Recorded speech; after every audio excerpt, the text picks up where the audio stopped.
Clear आहे ना? Online पण सुरू करायचं. हां, तर आपण बघा तिसरा जो पॉईंट आहे आपला, भारतीय प्रशासनाचा उगम, हा घेतोय पार्ट 2 मध्ये. राज्य शासन व प्रशासन हे पार्ट 1 मध्ये येतं, ते इथं स्किप होईल. चौथा पॉईंट. त्याच्यानंतर पाचव्यापासूनचे सगळे पॉईंट आपण घेतोय. पाचवा आहे ग्रामीण आणि नागरी प्रशासन, जिल्हा प्रशासन, पक्ष आणि हितसंबंधी गट आहे. त्याच्यानंतर निवडणूक प्रक्रिया, प्रसार माध्यमे, शिक्षण पद्धती, हा HR आणि HRD मध्ये कॉमन होईल, तर तिथं HRD मध्ये आपल्याला घेतलं जाईल. पुढचा घटक आहे प्रशासनिक कायदे, काही सुसंबंध कायदे, आणि त्याचा वरचा पॉईंट महाराष्ट्रीय जमीन महसूल संहिता, समाज कल्याण आणि सामाजिक विधिविधान, वित्तीय प्रशासन, कृषी प्रशासन, सार्वजनिक सेवा, घटनात्मक वैधानिक संस्था, लोक प्रशासनातील संकल्पना आणि सार्वजनिक धोरण, एवढे सगळे पॉईंट आपण घेणार आहोत. म्हणजे टोटल 20 पॉईंट्स आहेत आपले. या 20 पॉईंट्स पैकी 3 पॉईंट्स आपण घेणार नाही. आलं लक्षात तुमच्या? पहिला जो पॉईंट आहे तो आपण घेणार नाहीये भारतीय संविधानाचा, दुसरा भारतीय संघराज्याचा, आणि तिसरा जो आहे राज्य शासन आणि प्रशासन. बाकी सगळे पॉईंट आपण GS2 मध्ये कव्हर करूया. जनरली पार्ट 2 चा जो भाग असतो तो आपला सुरू होतो मोस्ट ऑफ क्लासेसमध्ये जिल्हा प्रशासन पासून. तर इथं आपण 2 पॉईंट ऍड केलेत, प्रशासनाचा उगम आणि ग्रामीण व नागरी प्रशासन.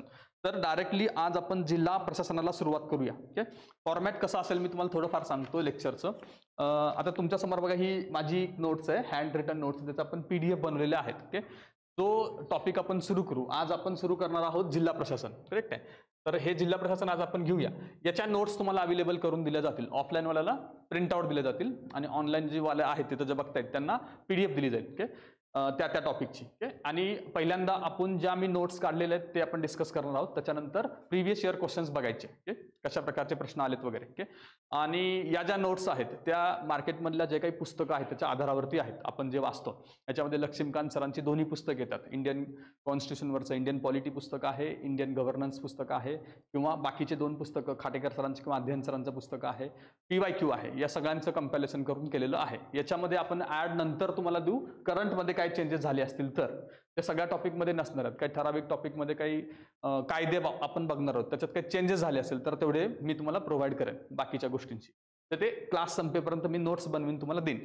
तर आपण सुरुवात करूया सिलेबस पॉईंटनुसार. बघा, सिलेबस कॉपी आणि PYQ नेहमी तुमच्या समोर असलेच पाहिजेत. ओके, PYQचं पुस्तक कोणतेही तुमच्या समोर घ्या आणि ही कॉपी तुमच्याकडे असली पाहिजे. तर बघा पॉईंट्स बघा कुठल्या कुठल्या जिल्हा प्रशासन सिलेबस मधला. पहिला आहे जिल्हा प्रशासनाचा उगम व विकास.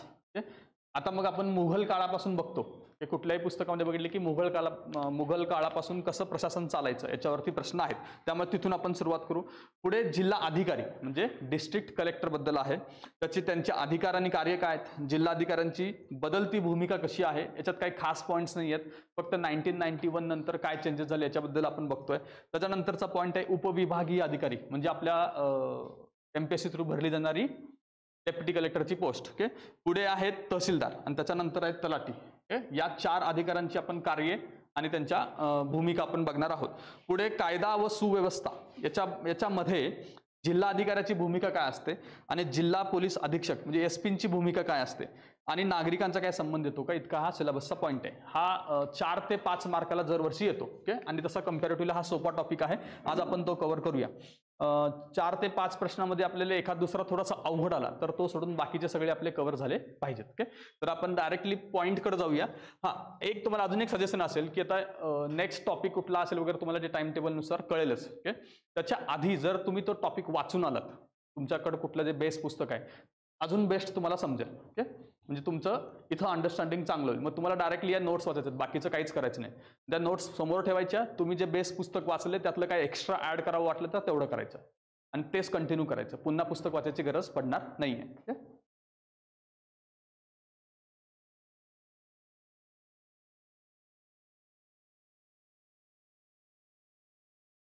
तर हे पॉईंट आपण बघितले होते बघा.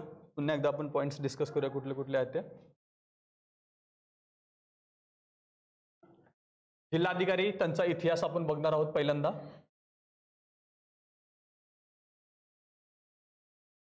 त्यांचा इतिहास आहे आणि त्यांची कार्य काय असतात. त्यातली कार्य खूप वेळा प्रश्न विचारून झाले, त्यात थोडंसं कन्फ्युजन होतं, ते पण आपण बघूया कुठली कार्य आहेत. नंतरचा पॉईंट उपजिल्हाधिकारी, तहसीलदार आणि पोलीस आयुक्तालयाबद्दल आणि होम मिनिस्ट्रीबद्दल पण 1-2दा प्रश्न आल्यामुळे तो एक्स्ट्रा पॉईंट ऍड केला. हा सिलेबसमध्ये नाहीये बट 1-2दा प्रश्न आल्यामुळे ऍड केलेला आहे आपण. पुढचा पॉईंट बघूया आपण. तर हा इतिहासामध्ये भाग येईल. जिल्हा प्रशासनाचा इतिहास कसा कसा डेव्हलप झाला. तुम्ही जर PYQ बघितला असेल तर तुमच्या लक्षात आलं असेल, प्रत्येक वर्षी 1-2 प्रश्न याच्यावरती असतात. ओके, तर मौर्य काळापासून आपण सुरुवात करूया. मौर्य काळाचा जर आपण विचार केला तर बघा, चक्र किंवा आपण प्रोव्हिन्सेस म्हणतो त्याला. ओके,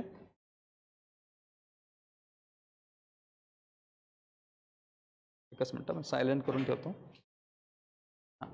चक्र किंवा प्रोव्हिन्सेस म्हणजे काय, आजचं राज्य. करेक्ट आहे, आजचं राज्याच्या ठिकाणी त्यावेळेस त्याला म्हणायचे की चक्र किंवा प्रोव्हिन्सेस. नेक्स्ट आहे अहर, विषय आणि डिस्ट्रिक्ट. आपल्यासाठी महत्वाचं काय आहे, अहर, विषय आणि डिस्ट्रिक्ट. असा सिंपल प्रश्न येऊ शकतो की मौर्य काळामध्ये डिस्ट्रिक्टला काय म्हटलं जायचं, जिल्ह्याला काय म्हटलं जायचं, काय तर विषय पण म्हटलं जायचं आणि अहर पण म्हटलं जायचं. ओके, आणि मग त्याचे ऑफिसर्स कोण आहेत, त्यावेळेचे ऑफिसर्स कोण होते. आजचा जिल्हाधिकारी आहे तर त्यावेळेस 2 जण ते काम बघायचे. एकटा होता राजूक. राजूक म्हणजे रेव्हेन्यू काम बघणार, म्हणजे आजचे डिस्ट्रिक्ट कलेक्टर रेव्हेन्यूचे काम बघतात, तसंच ऍडमिनिस्ट्रेशनचं पण ते काम बघतात. बरोबर आहे. तर त्यावेळेस 2 सेपरेट व्यक्ती होत्या, एक राजूक होते आणि दुसरं होते प्रादेशिक. ओके, तर ह्याच्यातला डिफरन्स पण लक्षात घ्या. राजूक रेव्हेन्यूला आहेत. तुमचं कन्फ्युजन होत असेल तर तुम्ही आर कनेक्ट करू शकता, राजूकचा आर आणि रेव्हेन्यूचा आर. ओके, प्रादेशिकला ऍडमिनिस्ट्रेशन तुम्ही जोडू शकता.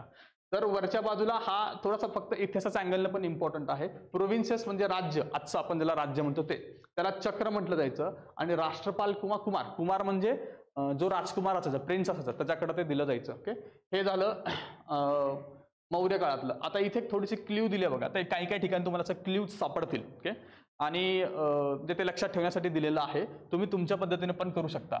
आता तिथे चक्र कुणाला म्हणायचंय, मौर्य काळात म्हणतात का गुप्तमध्ये म्हणतात का मोगलमध्ये म्हणतात, असं कन्फ्युजन होऊ शकतं. कन्फ्युजन मोगलमध्ये नाही, गुप्त आणि मौर्यमध्ये होऊ शकतं. तर तुम्हाला चक्र लक्षात ठेवायचं तर अशोक चक्र लक्षात ठेवा. अशोक चक्रावरनं मौर्य साम्राज्य तुम्हाला लक्षात येईल. अशा प्रकारे लक्षात ठेवू शकता तुम्ही. पुढचं बघा, एक तर झालं मौर्य. दुसरी डायनेस्टी होती आपली गुप्त. गुप्तमध्ये भुक्ती आणि भोग, भुक्ती आणि भोग कुठे आली, चक्रच्या ठिकाणी आली, प्रोव्हिन्सेसच्या ठिकाणी. ओके, त्याचा अधिकारी कोण होता, उपरिका आणि भोगपती. हे तसं लक्षात ठेवायला, भोगपती सोपं आहे, त्याला पॅरलल नाव काय होतं, उपरिका. ओके, तर आता गुप्तवरनं गुप्त धनाचा भोग असं आपण लक्षात ठेवू शकतो का. ओके, त्यामुळे भोग तुमच्या लक्षात राहील, भोग आणि भुक्ती. ओके, तर महत्वाचं आपल्यासाठी कोण आहे, डिस्ट्रिक्ट. डिस्ट्रिक्टला त्यावेळेस काय म्हणायचे, विषय. विषय मौर्यमध्ये पण म्हणायचे. बरं, एकदा एक्स्ट्रा लक्षात ठेवायचं आपल्याला, अहर. जर त्यांनी जोड्या लावायला दिलं तर अहर आपण जोडलं पाहिजे मौर्यला आणि विषय जोडलं पाहिजे गुप्तला. ओके, आणि त्याचा जो अधिकारी होता तो कोण होता, विषयापती आणि आयुक्त. हा आयुक्त शब्द गुप्त काळापासून आलाय, आज पण आपण तो वापरतो. करेक्ट आहे, त्यामुळे ते गुप्त लक्षात ठेवा. पुढे सगळ्यात महत्वाचा पॉईंट आहे तो मोगलचा. तो त्याच्यावरती खूप वेळा प्रश्न येऊन झालेला आहे, तर ते आपण बघूया. आता मोगल काळामध्ये बघा, इथं लिहिले बघा, MPSC 2012, MPSC 2013 दोनदा प्रश्न येऊन गेलेला आहे आणि त्याच्यानंतर पण येऊन गेला असणार आहे, म्हणजे 21 किंवा 22ला. ते आपण अपडेट करून घेऊया. ते माझ्या नोट्स थोडासा ओल्ड असल्यामुळे आहे, ते मी अपडेट करेन नेक्स्ट टाइम. तर मोगल काळामध्ये सुभा म्हणजे प्रोव्हिन्सेस. बरोबर आहे. सुभाचा कोण होता, सुभेदार किंवा निजाम. हे लक्षात राहू शकतं आपल्याला, हे माहिती आहे. आपल्यासाठी महत्वाचं कोण आहे, सरकार. ओके, खूप वेळा विचारून झालेला प्रश्न आहे, 3 वेळा तरी विचारलेला आहे. मोगल काळात सरकार कुणाला म्हणतात आणि सरकारचे अधिकारी कोण कोण आहेत. तर सरकारचे अधिकारी कोण होते, पहिला होता फौजदार, जो ऍडमिनिस्ट्रेशन बघायचा. दुसरा होता अंमलगुजार. अंमलगुजार हा रेव्हेन्यू बघायचा. ओके, या 2 गोष्टी तुमच्या लक्षात असल्या पाहिजेत. ओके, हा झाला आपल्याला ओव्हरऑल त्या 3 डायनेस्टी मधले जिल्हे कशाला म्हणतात आणि त्याचे ऑफिसर्स. आता मी इथं असं लिहिले, जर तुम्ही हे वाचून तुमच्या शॉर्ट नोट्स बनवले ना, अजून जास्त फायदेशीर ठरेल. तुम्ही कसं करताल, टेबल बनवा. टेबल बनवून तुम्ही जर असं कम्पॅरेटिव्हली केलं, एका साईडला तुम्ही मौर्य, गुप्त आणि मोगल लिहू शकता आणि पुढच्या बाजूला मधलं स्किप केलं तरी चालेल ना. म्हणजे कुठलं प्रोव्हिन्सेस स्किप करा. आपल्याला काय महत्वाचं, जिल्हा, तर फक्त जिल्हा लिहून घ्या. ओके, लास्ट टाइम रिव्हिजनला तुम्हाला कमीत कमी नोट्स मध्ये तुमचं ते होऊन जाऊ शकतं. ओके, आता पुढचा आपला पॉईंट आहे डिस्ट्रिक्ट ऍडमिनिस्ट्रेशनचा. तर त्याच्यामध्ये बघा, हा प्रश्न येऊन गेलाय का, ऑक्सफर्ड डिक्शनरीनुसार डिस्ट्रिक्ट ऍडमिनिस्ट्रेशन कशाला म्हणायचं, यावेळेस पण येऊन गेलंय, 2-3दा येऊन गेलेला. आणि याच्या आधी प्रश्न 2016ला पण येऊन गेला होता, 2022ला सुद्धा तो प्रश्न आहे. तर डिस्ट्रिक्ट ऍडमिनिस्ट्रेशनची पहिली डेफिनेशन ऑक्सफर्ड नुसारची काय आहे ते बघून घ्या. विशेष प्रशासनिक उद्देशासाठी, विशेष प्रशासनिक उद्देशासाठी बनवलेले क्षेत्र म्हणजे काय, डिस्ट्रिक्ट आहे बरं का. क्षेत्र आहे ना, डिस्ट्रिक्ट आहे. तिथं लक्षात आलं पाहिजे की त्यांनी आपल्याला डिस्ट्रिक्ट विचारलंय का डिस्ट्रिक्ट ऍडमिनिस्ट्रेशन विचारलंय. यावर्षी कसला प्रश्न होता? डिस्ट्रिक्ट ऍडमिनिस्ट्रेशनचा. आणि त्याच्यामध्ये एक ऑप्शन का होता? डिस्ट्रिक्टची डेफिनेशन पण होती. मग गडबडमध्ये खूप साऱ्या लोकांनी पहिला ऑप्शन मार्क करून आलाय डिस्ट्रिक्टची. त्यांनी विचारलं होतं ऍडमिनिस्ट्रेशनची. ओके, आता खाली बघा, या क्षेत्रामध्ये सार्वजनिक कार्याचे प्रशासन व्यवस्थापन म्हणजे जिल्हा प्रशासन. ही झाली ऍडमिनिस्ट्रेशनची डेफिनेशन आणि ही झाली डिस्ट्रिक्टची. सिंपल डेफिनेशन आहेत आणि आपल्या नोट्समध्ये ऑक्सफर्डच आहे. किंवा असं उलट जरी दिलं डेफिनेशन देतील आणि कुणानुसार आहे हे डेफिनेशन, तर ऑक्सफर्ड डिक्शनरी. यावर्षी प्रिलिम्सला पण आपल्याला प्रश्न होता ना, विश्वकोशाबद्दलचा प्रश्न होता बघा, तसे प्रश्न आजकाल देतात. त्यामुळे आपल्याला हे तयार पाहिजे. पुढे कॉन्स्टिट्यूशन ऑफ इंडिया हा प्रश्न 2022 ला येऊन गेलेला आहे. आपण जेव्हा PYQ बघू तेव्हा आपल्याला दिसेल.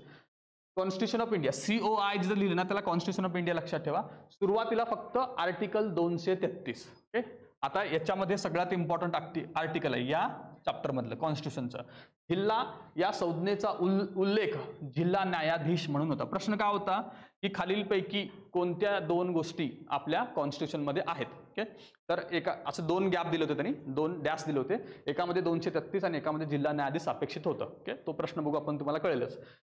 जिल्हा न्यायाधीश म्हणजे कोण? डिस्ट्रिक्ट जजचा. ओके, 233 जिल्हा न्यायाधीश डिस्ट्रिक्ट जज. ओके, पुढचा पॉइंट बघा. नंतर काय झालं? नंतर मात्र 1992 मध्ये आपण 73rd आणि 74th अमेंडमेंट केली आणि त्याच्यानंतर बऱ्याच ठिकाणी डिस्ट्रिक्ट हा शब्द आलेला आहे. ग्रामीण आणि नागरी स्थानिक प्रशासनाचा अभ्यास करताना आपल्याला कळून येतं. डिस्ट्रिक्ट प्लॅनिंग कमिटी असते, डिस्ट्रिक्ट प्लॅनिंग कमिशन आहे, डिस्ट्रिक्ट जजचा पण अनेक ठिकाणी, डिस्ट्रिक्ट कलेक्टरचा पण अनेक ठिकाणी रोल आहे. याच्यामुळे डिस्ट्रिक्ट खूप वेळा आलाय. बट त्याच्या आधी कधी 92च्या आधी कॉन्स्टिट्यूशन मध्ये फक्त 233 आणि जिल्हा न्यायाधीश हे दोन शब्द होते.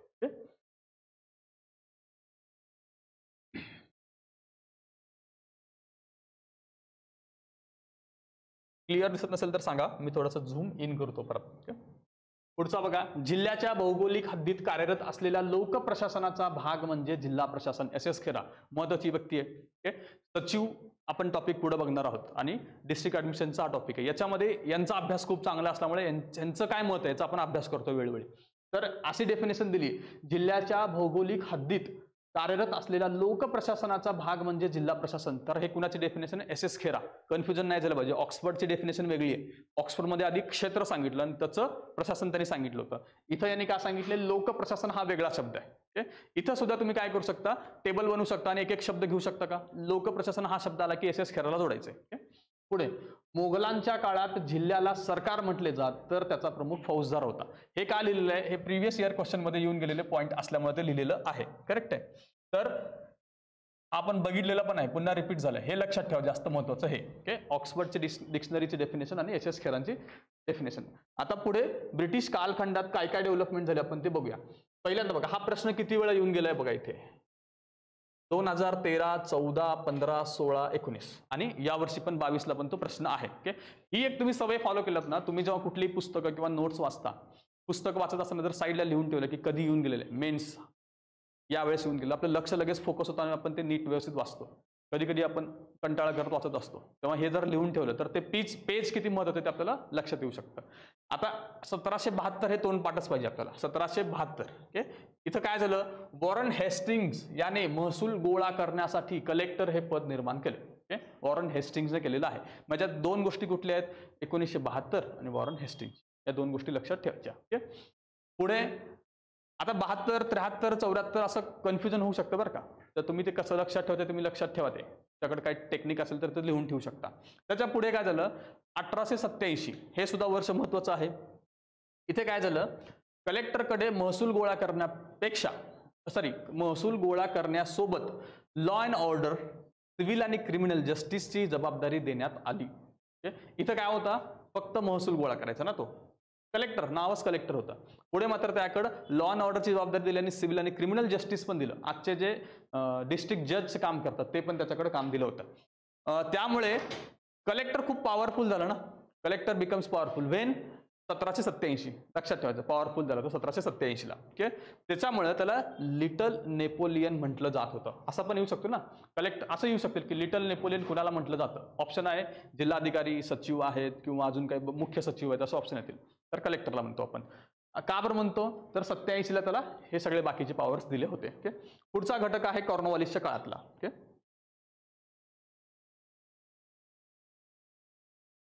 ओके, तर 1793 ला काय झालं बघा. 1793 मध्ये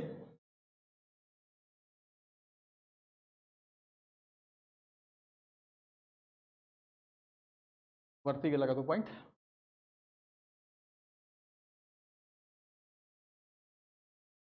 (1793) नेक्स्ट स्टेप आहे आपली 1793ची. कॉर्नवॉलिस कोड आला.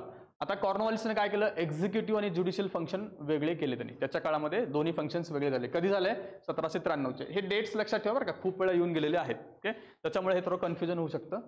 तर हे स्क्रीनवरती होते वाटतं सारखं, आधी आपण ते बरोबर केलं होतं, तर ते स्क्रीनवरती दिसतंय. कॉर्नवॉलिसच्या काळात बघा, कलेक्टरकडे फक्त महसूल जमा करण्याचे काम ठेवले. यांनी काय केलं, पुन्हा आधीचं स्टेटस 1772चं स्टेटस आणून ठेवलं. जिल्हा न्याय दंडाधिकाऱ्याकडे सामान्य प्रशासन, पोलीस, सिव्हिल आणि क्रिमिनल जस्टिस हे कामं सोपवण्यात आली. नवीन अधिकारी कुठला पिक्चरमध्ये आलाय? न्यायाधीश दंडाधिकारी. ओके, त्याच्याकडे हे कामं केले. आजचे डिस्ट्रिक्ट जजकडे याचे कामं देण्यात आली. ओके, कलेक्टर फक्त महसूल जमा करणारा बनला 1793ला. पुन्हा त्याचे पॉवर्स कमी झाले.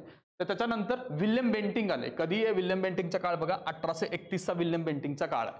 तो विल्यम बेंटिंग गव्हर्नर जनरल बनला तेव्हा कलेक्टरकडे पुन्हा त्याने पॉवर दिले. ओके, म्हणजे असा पण प्रश्न येऊ शकतो का, कॉर्नवॉलिस हा कलेक्टरकडे पॉवर कॉन्सन्ट्रेशनच्या विरोधी होता. ओके, आणि हा विल्यम बेंटिंग याने पुन्हा त्याच्याकडे पॉवर दिले. हे लक्षात ठेवायचं. वॉरन हेस्टिंग्सनं फक्त कलेक्टरकडे सुरुवातीच्याच पॉवर दिल्या होत्या. तर आता कोण त्याच्या बाजूने होतं पॉवर देण्याच्या किंवा कोण विरोधामध्ये होतं ह्याच्यावरती पण प्रश्न आलाय. तर आपण ते नेक्स्ट बघू शकतो. बघा, पुन्हा पॉवरफुल कधी? 31 मध्ये बेंटिंग आले तेव्हा. याने म्हणजे कुणी? विल्यम बेंटिंगने 1833 मध्ये उपजिल्हाधिकारी हे पद निर्माण केले. हा फॅक्च्युअल डेटा पण आपल्यासाठी महत्वाचा आहे. उपजिल्हाधिकारी पद कधीच आहे? 1833. आणि कुणी बनवले? विल्यम बेंटिंगला. ओके, या गोष्टी आपल्या नोट्समध्ये असायला हव्यात. आता या बघा, तुम्ही हे नोट्स बघितले असताना थोडंसं जास्त वाटतात तुम्हाला, डिटेलमध्ये लिहिलेलं आहे जेणेकरून ते समोरच्याला समजावे म्हणून. बट तुम्ही स्वतःसाठी जेव्हा नोट्स काढता तेव्हा इतका डिटेलची गरज नाही, तुम्ही एकदम शॉर्ट करू शकता. ओके, पुढे बघा, 1857ला कलेक्टरची भूमिका निर्णायक झाली. 1857ला ते तुम्हाला माहिती असेल, 57च्या उठावामध्ये त्याने जिल्ह्यावरती त्या लेवलला त्याने कंट्रोल आणलं होतं. ओके, पुढे 1861चा जो काउन्सिल ऍक्ट आला, त्या काउन्सिलच्या ऍक्ट नंतर 3 संहिता निर्माण झाल्या होत्या. त्या 3 संहितांमुळे अधिकारांचा पॉवर संकोच झाला. कुणाच्या? कलेक्टरच्या अधिकारांच्या पॉवरचा संकोच झाला. तर त्या 3 संहिता तुम्हाला माहिती आहेत का? इंडियन पेनल कोड आहे, CRPC आहे, क्रिमिनल प्रोसिजर कोड आहे, त्याच्यानंतर सिव्हिल प्रोसिजर कोड आहे. ओके, हे आपण 3 संहिता आणल्या आणि पुन्हा न्यायालयीन सिस्टीमकडे जास्त पॉवर दिल्या आणि कलेक्टरच्या पॉवर आपण कमी केल्या. ओके, ते कधी झालं? 1861च्या काउन्सिलच्या ऍक्टनुसार. Okay, council act, Indian council ऍक्टनुसार. ओके, नंतर नेक्स्ट पॉइंट बघा, 1919चा मॉन्टेग्यू चेम्सफोर्डचा ऍक्ट आपल्याला माहिती आहे. त्याच्यानुसार कलेक्टरला काय भूमिका दिली आपण ते बघूया. त्याच्यामध्ये मॉन्टफोर्डच्या सुधारणानंतर स्थानिक राजकीय प्रतिनिधींचे महत्व वाढले आणि कलेक्टरचे महत्व कमी झाले. बरोबर आहे. त्यावेळेस आपण काय झालं? लोकशाहीकडे जात होतो हळूहळू, अधिकारांचे पॉवर कमी झाले. त्याच्यामुळे त्याचे 1921च्या ऍक्टनुसार त्याचे पॉवर्स कमी झाले. याचा अर्थ काय? कलेक्टरची पद निर्माण झाल्यापासून सुरुवातीलाच त्याची पॉवर वाढली, नंतर त्याची पॉवर कमी कमी कमी होत आलेली आहे. असे जर स्टेटमेंट आलं तरी आपल्याला सांगता आलं पाहिजे.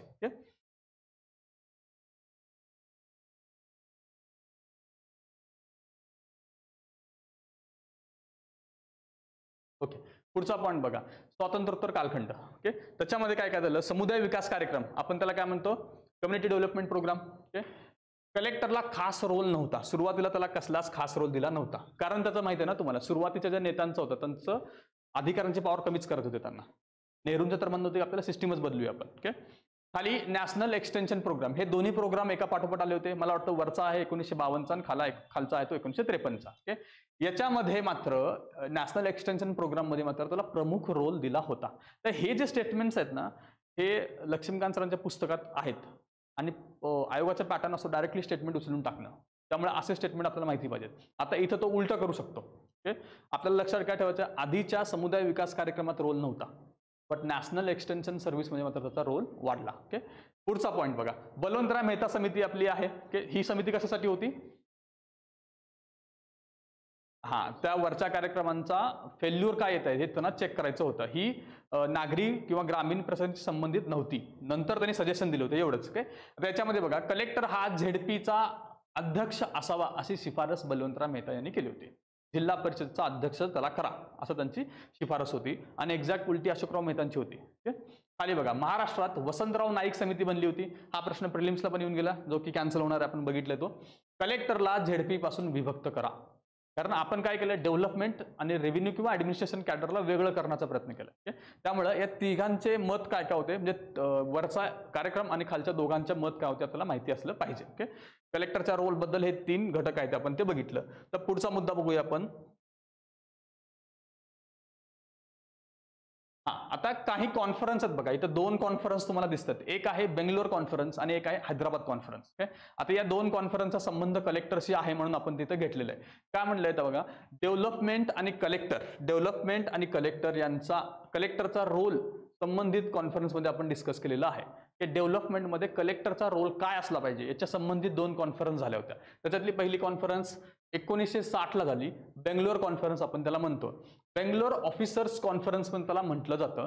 गव्हर्नमेंटचा एजंट म्हणून काम करावे पण डेव्हलपमेंट फंक्शन पासून त्याला दूर ठेवा. ओके, गव्हर्नमेंटचा एजंट म्हणून त्याला काम करू दे पण डेव्हलपमेंट फंक्शन पासून त्याला दूर ठेवा. ओके, आता काही काही ठिकाणी हे तुम्हाला हे जे लिहिलेल्या गोष्टी थोडासा नॉनसेन्स वाटू शकतात, पण ते लक्षात ठेवण्याची मतलब होता, त्याच्यामध्ये त्या गोष्टी लिहिलेल्या आहेत. आता आपण कलेक्टरला दूर ठेवताना तर मग बेंगलोरचा मी बी घेतलाय, बी वरनं मी भ्याड दिलं आणि कलेक्टरने त्याच्यापासून आपल्याला लांब राहायचं, दूर राहायचं. भ्याड माणूस दूर पळतो ना, त्याच्यामुळं काही नॉनसेन्स लिहा, तुम्हाला लक्षात ठेवण्याची मतलब आहे. पुढे हैदराबाद कॉन्फरन्स पुढच्याच वर्षी झाली 1961 ला. ती कुणाची कॉन्फरन्स होती बघा, डेव्हलपमेंट कमिशनर्सची कॉन्फरन्स होती. ओके, त्याच्यामध्ये काय म्हणलंय, कलेक्टरला डेव्हलपमेंट फंक्शनशी कनेक्ट असावा पण त्याचं प्रारूप राज्यांनी ठरवावं. ओके, हैदराबाद हे लक्षात ठेवू शकता का. त्यांनी काय सांगितलं, पॉवर कुणाला द्या, राज्याला द्या. कुठे आहे कॉन्फरन्स, हैदराबादला आहे. हैदराबाद सारखे खालचे साऊथ इंडियन काय म्हणतात, सगळे पॉवर्स राज्याला द्या. ते तुमच्या ते लक्षात राहू शकतं. ओके, पुढचे पॉइंट्स बघूया आपण. सीआरपीसी 1973 नंतर कलेक्टरचे दंडाधिकारी म्हणून असलेले अधिकार कमी करण्यात आले. प्रतिबंधात्मक कार्यापुरताच तो आता लिमिटेड आहे. ओके, सीआरपीसी 1973 नंतर आपण अमेंड पण केलेली आहे आणि सीआरपीसी आधी पण आलतं ना, मगाशी बघितलं आपण 1861 च्या 3 संहितांमध्ये, हे नंतर अमेंड झालेलं आहे. तर याच्यामध्ये कलेक्टरचे दंडाधिकारी म्हणून पावर कमी केले. आता प्रतिबंधात्मक आपण त्या ऐकतो ना, 144 कलम लावले किंवा 141 लावले, ह्याच्या पुरते त्याचे पावर आता लिमिटेड आहेत. बाकीचे पोलिसांकडे अधिकार देण्यात आलेले आहेत. 7वा पॉईंट बघूया आपण आता. 1991 नंतरच्या उदारीकरणानंतर त्याच्या रोलमध्ये काय फरक पडला. स्टाफ एजन्सी स्वरूपाचे कार्य, याच्याबद्दल डिटेल आपण नंतर बघणारच आहोत. कशा प्रकारचे कार्य आहे, स्टाफ एजन्सी, स्टाफ आणि लाईन एजन्सी तुम्हाला माहिती आहे. ओके, स्टाफ एजन्सीचं जनरली कसं असतं, ते पॅरलल पोझिशनवाले ऑफिसर्स असतात आणि त्यांचं महत्त्वाचं काम काय असतं, पॉलिसी मेकिंग. लाईन एजन्सीवाल्यांचं काम काय असतं, त्यांची एक चेन असते आणि त्यांचं काम असतं एक्झिक्युटिव्ह. तर तुम्ही डिस्ट्रिक्ट लेवलला जर बघितलात, कलेक्टरचा खाली डेप्टी कलेक्टर, त्याच्या खाली तहसीलदार, त्याच्या खाली नायब तहसीलदार, तलाठी, अशी चेन आहे. ती झाली लाईन एजन्सी, जे की पॉलिसीचं एक्झिक्युशन करते. आणि पॉलिसी बनवणारे जे आपले मंत्रालयातले सचिव दर्जाचे ऑफिसर्स जे असतात ते झाले स्टाफ एजन्सी. पण इथं काय झालंय, 1991च्या उदारीकरणानंतर स्टाफ एजन्सीचं त्याचं स्वरूपाचं कार्य वाढलंय. इथं तो आयोगात मुद्दामून आयोग लाईन एजन्सी दिली, आपल्याला लक्षात ठेवायचं. कारण काय झालं, 91 नंतर सरकारचं काम कमी झालं ना. आपण काय करतो आता, सरकार कसं असणार आहे, तुम्हाला गाईड करेल, तुम्हाला फॅसिलिटी देईल पण स्वतः एक्झिक्युशन करणार नाहीये. त्यामुळे आपल्याला तेवढं लक्षात येऊ शकतं. त्यामुळे तो स्टाफ एजन्सीकडे गेलाय. पुढे विशेष तज्ज्ञांपेक्षा त्याचे महत्व वाढले बरं का. विशेष तज्ज्ञांपेक्षा का, तर त्याचं काम झालंय सगळ्यांना कोऑर्डिनेट करण्याचं, त्यामुळे त्याचं महत्व त्याच्या बाबतीत वाढलेलं. विशेष तज्ज्ञ म्हणजे कोण, टेक्निकल पोस्ट असतात आपल्याकडं, ॲग्रिकल्चरच्या पोस्ट आहेत, सिव्हिल इंजिनिअरिंगच्या पोस्ट आहेत, याच्यापेक्षा याचं महत्व वाढलं कारण कोऑर्डिनेशनचं काम जास्त वाढलेलं आहे. कारण स्वाभाविक आहे का, आधी आपण सरकारच सगळ्या गोष्टी उभा करायचं, बांधायचं, आता कुणाकडे गेले, ते प्रायव्हेटकडे गेले. त्यामुळे या विशेष तज्ज्ञांचं काम आपल्याकडे कमी झालंय. पुढे बघा, कंट्रोलर पेक्षा कोऑर्डिनेटर मॅनेजरची भूमिका वाढली. कशाची, कोऑर्डिनेटरची आणि मॅनेजरची. कंट्रोलरची भूमिका त्याची कमी झाली. ओके, स्टेटमेंट उलट येऊ शकतं. ओके, पुढे ऍक्टर पेक्षा कन्सल्टंट आणि फॅसिलिटेटर बनलाय तो. ओके, हे स्टेटमेंट सुद्धा येऊन गेलेले आहेत, लक्षात ठेवा. लाईन एजन्सी ऐवजी स्टाफ एजन्सीची भूमिका आत्ताच आपण एक्सप्लेन केलं आहे. लाईन एजन्सीला आपण काय लिहिलं बघा, ऍक्च्युअल वर्क करणारे म्हणजे एक्झिक्युशन वाले, आता एक्सप्लेन केल्यासारखं. आणि स्टाफ एजन्सी काय असतं, सल्लागार काम करणारे. दुय्यम काम लिहिलं होतं बट ते चुकीचं बरं का, दुय्यम काम नाहीये, तर ते महत्वाचं काम आहे. फक्त लक्षात ठेवा, सल्लागाराची कामं, पॉलिसी मेकिंगची कामं ते करतो. ही 91 मध्ये झालेल्या त्याच्या भूमिकेतला फरक आहे.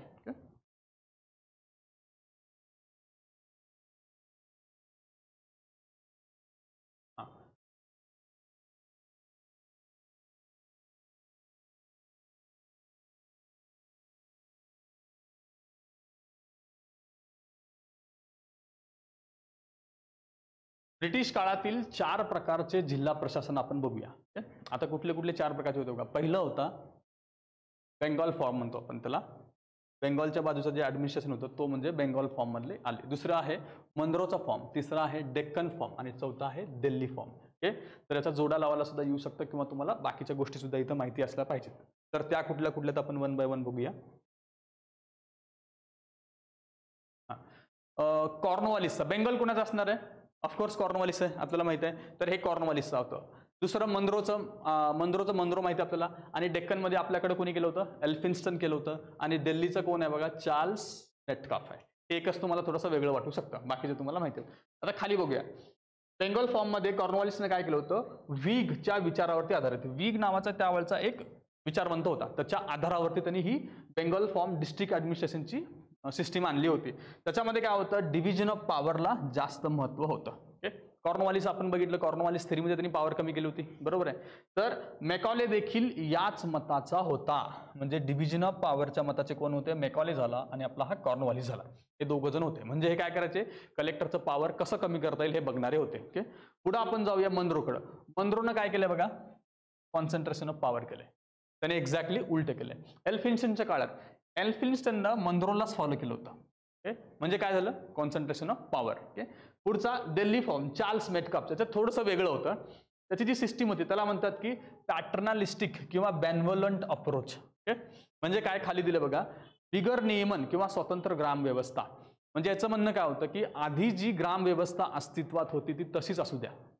त्या गावातल्या ज्या लोकांना, देशमुख, पाटील किंवा वरच्या लेवलला सुभेदार असू दे, त्यांना त्यांच्या पॉवर्स द्या. तो काय म्हणतो? पॅटर्नलिस्टिक, म्हणजे एक पॅरंट तिथं असतो ना, त्याला तिथलं कंट्रोल करू द्या. त्या विचाराचा कोण होता? Charles Metcalfe. मग आपल्यासाठी फक्त इतकं लक्षात पाहिजे की या सिस्टीम जर हा अप्रोच जर विचारला कुठला पॅटर्नलिस्ट आणि बेनव्होलंट, तर कुणाचं आहे? चार्ल्स मेटकाफचं. त्याला काय म्हणायचं? दिल्ली फॉर्म. ओके, बिगर नियमन आणि स्वतंत्र ग्राम व्यवस्था, या 4 गोष्टी कंपॅरेटिव्हली लक्षात ठेवा. याच्यावरती पण प्रश्न येऊन गेलेला आहे. हा चॅप्टर तसा आहे ना 4-5 मार्क तुम्हाला आरामात देऊन जातो, त्यामुळे हा नीट व्यवस्थित करून घ्या. पुढे बघा, मनरो काय सांगतो? कॉर्नवालिसच्या विरोधी भूमिका होती का? येस. कॉर्नवालिसचं काय होतं? Division of power. ह्याचं काय होतं? Concentration of power. Okay, Mughal व्यवस्थेस महत्व त्याने दिले. जसं आपण मगाशी बघितलं, आधी जी एक्झिस्टिंग व्यवस्था इतिहासामध्ये त्याला तुम्ही महत्व द्या, हे त्याच्या या मताचा तो होता.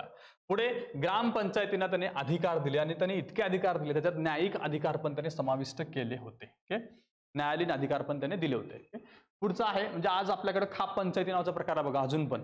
तशा प्रकारच्या या गोष्टी. खाली बघा, कलेक्टर हा मध्यवर्ती भूमिकेत होता. हे जरा कॉन्ट्राडिक्टरी वाटतं ना. पॉवर्स गावांना पण दिलेत आणि पण कलेक्टर पण मध्यवर्ती आहे. जनरली दुसऱ्या सिस्टीममध्ये कुणाला पॉवर नव्हते, कलेक्टरलाच पॉवर होते. पण त्याच्या सिस्टीममध्ये गावांना पण पॉवर दिलेत आणि कलेक्टरला पण पॉवर आहे. तो मध्यवर्ती भूमिकेत होता.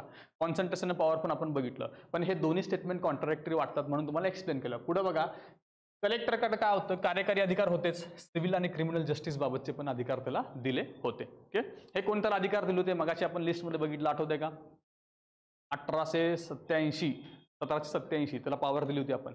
त्यावेळेस त्याला हे तिन्ही पॉवर त्याच्याकडे होत्या. ओके, आपण त्याला काय म्हणलं होतं? Little Napoleon. ओके, पुढं माउंट स्टुअर्ट एल्फिन्स्टन, म्हणजे आपल्या डेक्कनकडची सिस्टीम. त्याच्यामध्ये काय काय गोष्टी आहेत बघा. मनरो सिस्टीमवरतीच आधारित ही सिस्टीम होती. आता हा जिथं काम करत होते तिथं मोगल व्यवस्था होती. हा जिथं आला तिथे मराठा प्रशासन होता. मग त्याने काय केलं? जे मराठा प्रशासन आधी होतं त्याचंच त्यांनी संवर्धन केलं. म्हणजे दोघांनी सुद्धा कलेक्टरला महत्व देऊन एक्झिस्टिंग सिस्टीमला सुद्धा तेवढंच महत्व दिलं. ओके, फाशी शिक्षेचा अपवाद वगळता इतर सर्व अधिकार त्याने कलेक्टरला दिले होते. फक्त फाशी सोडून बाकीचे सगळे अधिकार कलेक्टरला होते. हिस्ट्रीमध्ये आपण बघतो बघा, याच्यावरती प्रश्न येऊन गेले. पुण्याचा कलेक्टर कोण आहे, वरचा खानदेशचा कलेक्टर कोण होता वगैरे. याच्या काळात त्यांना सगळे पॉवर दिले होते, फक्त फाशी सोडून. पुढचा, मराठा प्रशासनात जिल्ह्याचा कारभार कोण बघायचा? मामलतदार. हा पॉईंट आपल्यासाठी महत्वाचा आहे. आपल्याला आला प्रश्न, तर जिल्ह्याचं प्रशासन कोण बघायचं? त्यावेळेचा कलेक्टर कोण? तर कोण होता मराठा प्रशासनामध्ये? कलेक्टर मामलतदार होता. ओके, जसं आपण मुघल काळात बघितलं होतं. ओके, त्यानंतर एल्फिन्स्टनने त्याच्याकडे तालुक्याची जबाबदारी दिली. कुणाकडे? एल्फिन्स्टनने मामलतदारकडे. त्याला एक स्टेप खाली आणलं, बरोबर आहे. सॉरी, मगाशी मी तुम्हाला उलट स्टेटमेंट सांगितलं. मामलेदार मराठा काळात जिल्हाधिकारी होता, म्हणजे कलेक्टर होता. बट एल्फिन्स्टनने काय केलं? त्याला एक स्टेप खाली आणलं, तालुक्याला. आणि त्यांनी नवीन कलेक्टर तिथं अपॉइंट केला. ओके, मग आपला प्रश्न आला तर मराठा काळात जिल्ह्याचा कारभार कोण पाहायचा, तर मामलतदार. पण ब्रिटिश काळात तालुक्याचा कोण पाहायचा, मामलतदारच. दोन स्टेटमेंट आले की आपण कन्फ्युजन होऊ शकतो, कसं काय तो पाहू शकतो. पण काळ बदललाय ना, तर ती गोष्ट आपल्याला लक्षात ठेवायची आहे. ओके, पुढचा चार्ल्स मेटकाप बद्दल आपण बघूया. चार्ल्स मेटकापची कुठली होती पद्धती, अप्रोच, आपण मगाशी बघितलं. हा, आणि कुठला फॉर्म होता तो, दिल्ली फॉर्म. ओके, त्याच्याबद्दल बघा. तुम्हाला इकडे दिसतंय का, दिसत नसेल तर तुम्ही इकडे या बाजूला, इकडे दिसतंय ना, तर या इकडे, या साईडला का. ओके, चार्ल्स मेटकाप स्थानिक अधिकाऱ्यांच्या हातात सत्ता देण्याच्या बाजूचा होता. ओके, मग अशी आपण बघितलं स्वायत्त ग्राम व्यवस्थेचा तो समर्थक होता. ग्राम व्यवस्था स्वायत्त असली पाहिजे. त्याच्यानंतर काय होतं बघा, व्यक्ती अभिमुख प्रशासन, म्हणजेच तेच बेनोलंट किंवा पॅटर्नलिस्ट. पुढे लष्करी स्वरूपाचे प्रशासन, म्हणजे आधी लोकांकडे, म्हणजे आपण मुघल काळात पण बघितलं, आधी बघितलं, ज्याच्याकडे प्रशासन आहे त्याच्याकडे लष्कर असायचं, घोडदळ किंवा त्याच्याकडे स्वतःची आर्मी असायची. त्याच पद्धतीचं चार्ल्स मेटकापनं समर्थन दिलं होतं. पॅटर्नलिस्टिक ऑफ बेनोलंट अप्रोच, परोपकार दातृत्व प्रकारचे प्रशासन. मराठीमधले शब्द जरी आले तर परोपकार आणि दातृत्व, त्यापेक्षा जरा इंग्लिश बरं वाटतं, तर तुम्ही बघून घेते, मला जे योग्य वाटतं ते घ्या. तर अशा प्रकारच्या या 4 सिस्टीम आपण बघितलेल्या आहेत.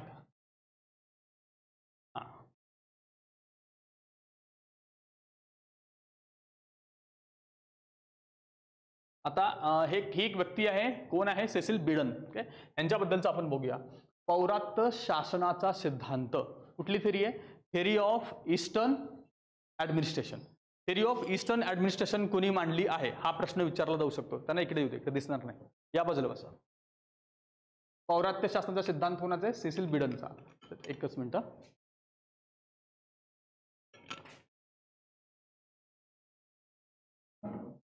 तर हे काय म्हणतात बघा, मूळ परंपरा आणि संस्थांशी साधर्म्य असणाऱ्या स्थानिक कार्यकारी व्यक्तींकडे अधिकारांचे एकत्रीकरण झाले पाहिजे. कोण आहे हा, सेसिल बीडन. काय म्हणतोय बघा,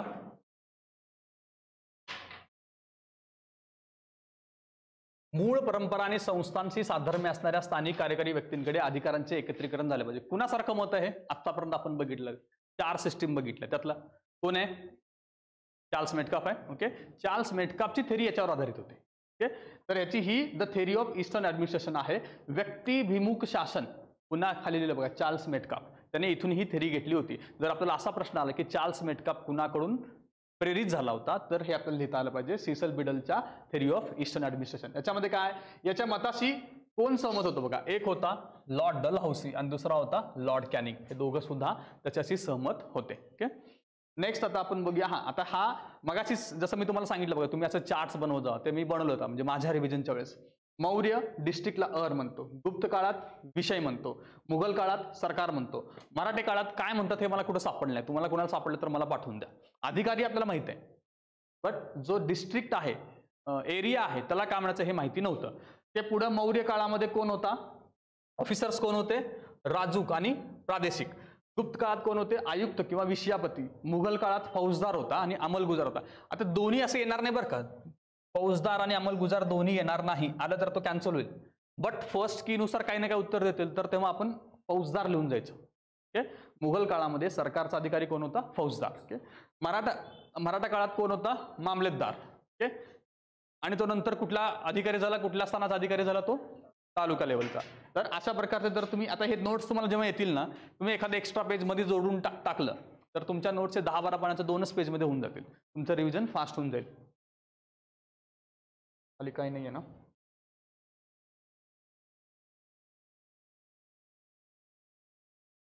ओके.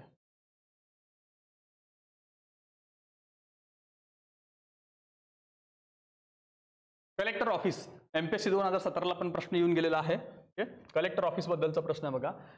याच्याबद्दल काय म्हटलं जातं ते बघू आपण. Collector office is in unique as it has no parallel in the administration of other countries. कुठल्याच देशामध्ये अशा प्रकारची सिस्टीम आढळत नाही. ओके, त्यामुळे ते भारताच्या बाबतीत युनिक ॲडमिनिस्ट्रेशन आहे. Okay, even in the England, जे ब्रिटिशांच्या काळात डेव्हलप झालं तरी ब्रिटिशमध्ये पण अशी सिस्टीम आढळत नाही. आपल्याला असं वाटू शकतं की त्यांच्याकडे आहे म्हणून आपल्याकडे झालंय, तसं काही नाही.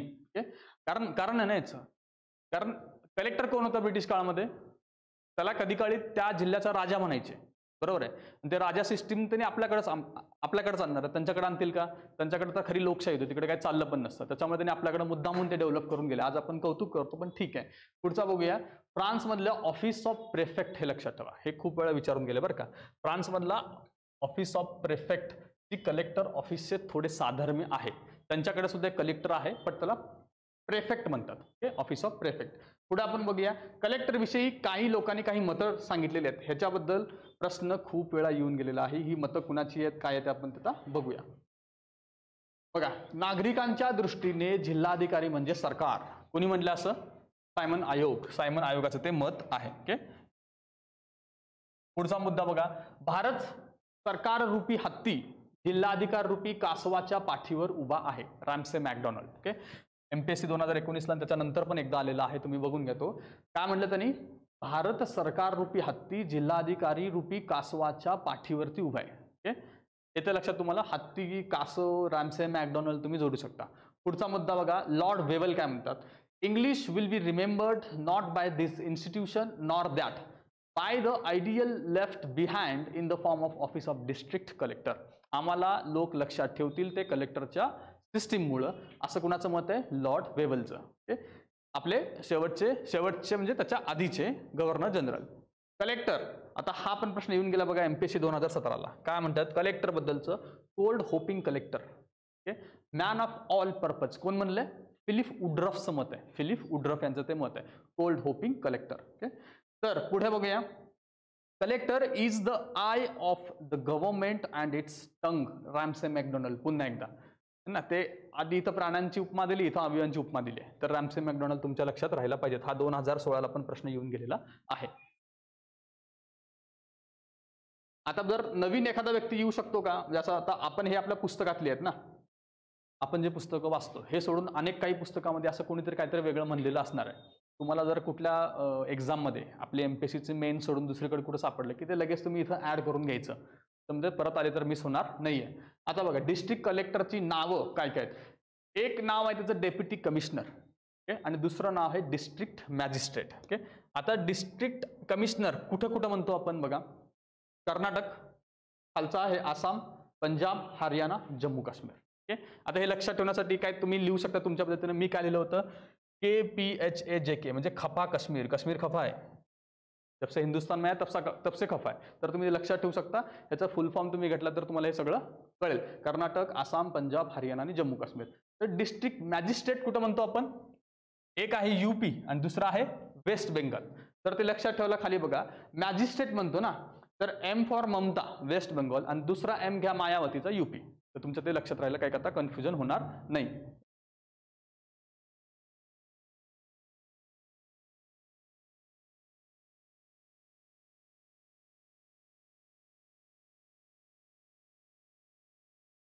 कलेक्टरकडे पॉवरचे कॉन्सन्ट्रेशन व्हावे या मताचे. आता आपण मगाशी पण काही लोक बघितलं, त्या लोकांबरोबर अजून काही लोक आहेत ते आपण आता बघूया. ते कोण कोण आहेत बघूया. त्यातलं बघा, पहिला वॉरेन हेस्टिंग्ज होता, ज्याने निर्माण केलं, तो तर आलाच पाहिजे. पुढं जॉन शोर होता, थॉमस मनरो होता, मनरो प्रारूप आपण बघितलं. मग त्याच्याबरोबर माउंट एल्समिन्स्टन आलाच पाहिजे, कारण त्याने त्याला घेऊन गेला होता. चार्ल्स मेटकाप पण आहे. चार्ल्स मेटकाप आपण बघितलं, ग्रामीण व्यवस्थेला महत्त्व देणारा, तो पण आहे याच्यामध्ये. त्याला मी मुद्दा म्हणून स्टार केला, आपल्याला वाटणार नाहीये, कारण तो जुन्या सिस्टीमला महत्त्व देतोय. तसेच त्याला कलेक्टरकडे पण पॉवर द्यायची होती. आपण त्याच्या पॉईंट्समध्ये बघितलं का? कारण त्याला कोऑर्डिनेशन करण्यासाठी कलेक्टर त्याने पॉवर दिली होती. पुढे विल्यम बेंटिंग यांनी पण त्याला पॉवर दिले होते, बघितलं आपण हे. आणि त्याचबरोबर यांनी काय केलं होतं विल्यम बेंटिंगनं? डेप्टी कलेक्टरचं पद कधीच आहे? 1833 आहे. करेक्ट आहे. पुढचा मुद्दा बघा, याच्या विरोधी मताचे कोण आहेत? कॉर्नवॉलिस आणि मॅकॉले. यांचं मत काय होतं? Division of.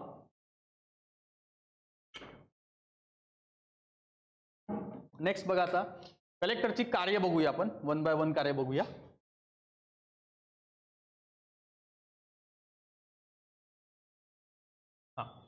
कलेक्टर हा जनरल ऍडमिनिस्ट्रेशन डिपार्टमेंटचा एम्प्लॉई असतो. प्रश्न येऊन गेलाय, आठवतंय? तुम्ही जर PYQ पाहिला असेल तर हा प्रश्न येऊन गेलेला आहे. याच वर्षी 22 ला प्रश्न आहे, 2022 चा प्रश्न आहे हा. ओके, कुठल्या डिपार्टमेंटचा आहे? GAD. आपण त्याला काय म्हणतो? यार्ड म्हणतो ना.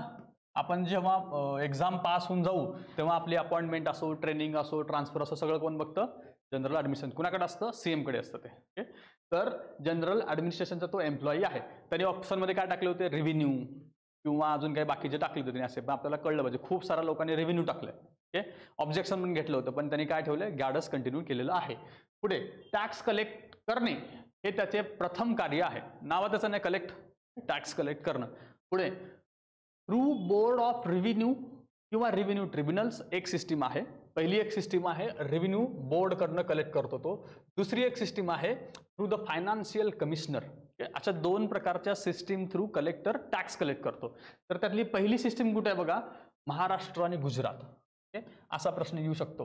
बोर्ड ऑफ रेव्हेन्यू किंवा रेव्हेन्यू ट्रिब्युनल्स थ्रू टॅक्स कलेक्शनचं कार्य कलेक्टर करतो, तर तो कोणत्या राज्यात करतो, तर महाराष्ट्र आणि गुजरात. ओके, फायनान्शियल कमिशनर कुठे आहे बघा, पंजाब, हरियाणा आणि जम्मू काश्मीर वरच्या भागात आहेत. ओके, तर त्याच्यामध्ये डेप्युटी कमिशनर म्हणतात त्या राज्यामध्ये, त्याला डेप्युटी कमिशनर म्हणतात ना, आपण मगाशी बघितलं तिथं डेप्युटी कमिशनर म्हणतात त्या राज्यांमध्ये. आता बघा, असा तुम्ही विचार करू नका की आपल्याला बाकीचे राज्य टाकतील. तो जर कन्फ्यूज करायचं तर याच्यामध्ये ही राज्य टाकेल किंवा याच्यामध्ये वरची राज्य टाकेल, इथेच कन्फ्यूज करेल, कुठली राज्य नाही टाकणार. त्यामुळे तुम्ही एक जरी लक्षात ठेवलं तर आपलं कन्फ्युजन कमी होऊन जातं. खाली कलेक्टरच्या डायरेक्ट अंडर कंट्रोल मधील डिपार्टमेंट, त्याच्या डायरेक्ट अंडर कंट्रोल मधले कुठले कुठले डिपार्टमेंट्स येतात बघा. त्याच्यामध्ये पहिला आहे रेव्हेन्यू डिपार्टमेंट, तर आलंच पाहिजे, कलेक्शन तो करतो, या दोन्ही पद्धतीने करतो आपण बघितलं. पुढे आहे जनरल ऍडमिनिस्ट्रेशन, जिल्ह्याचं जनरल ऍडमिनिस्ट्रेशन कोण बघतो, कलेक्टर. बाकीच्या सगळ्या गोष्टी सगळ्यांमध्ये कोऑर्डिनेशन करणं वगैरे त्याच्याकडे असतं ते. पुढं रजिस्ट्रेशन डिपार्टमेंट, ओके, शेती, जमीन, बाकीच्या काही गोष्टी असतात त्या सगळ्याचं रजिस्ट्रेशन करण्याचं काम सुद्धा कलेक्टरांच्या अंडर येतं. ओके, हे तीन त्यांचे डायरेक्टली अंडर येणारे आहेत. इतर काही जे त्यांच्या अंडर येतात ते राज्य ठरवतं तुम्हाला हे द्यायचं की नाही. काही राज्यांमध्ये डेव्हलपमेंटची कामं पण त्यांच्या अंडर आहेत, काही राज्यांमध्ये नाही आहेत. आपल्या महाराष्ट्रामध्ये नाही आहे. जर तुम्ही राजस्थानमध्ये बघितलं तर डेव्हलपमेंटची पण त्यांना कामं आहेत. ओके,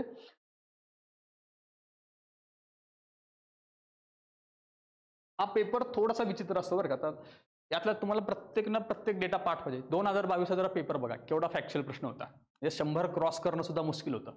ते तुम्ही जेवढं तिथं जास्तीत जास्त वाचन किंवा रिव्हिजन करता आणि लक्षात ठेवता तेवढं लक्षात राहील. ओके, इथं वाचताना आपल्याला वाटतं की कलेक्टरला कुठं काय म्हणतात, अरे सोपं तरी आहे, बट तिथं ते एक्झॅक्ट कन्फ्युजन होतं. त्यामुळे लक्षात ठेवताना काहीतरी ट्रिक नक्की यूज करा.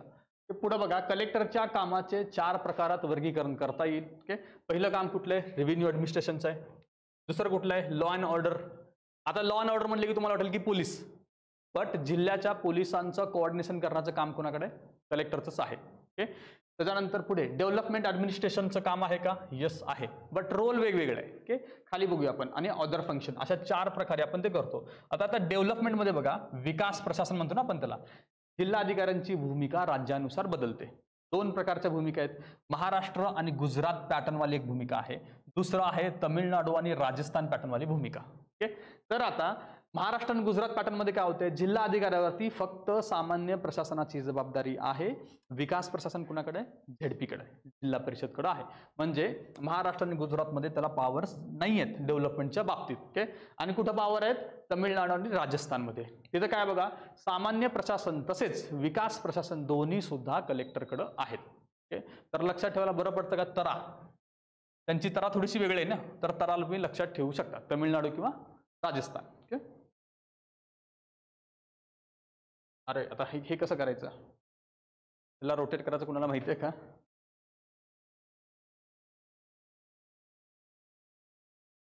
तर ठीक आहे, आपण हे असं तर होणार नाही आहे. रोटेट कुणाला माहिती आहे, तर यूज करायचं कुणाला माहिती आहे का, कुणी यातलं यूज केलं असेल तर समोर येऊन मला हेल्प करा, नाहीतरी आपल्याला असं शिकवणं अवघड होईल. ते बघूया नेक्स्ट कशामध्ये, इथे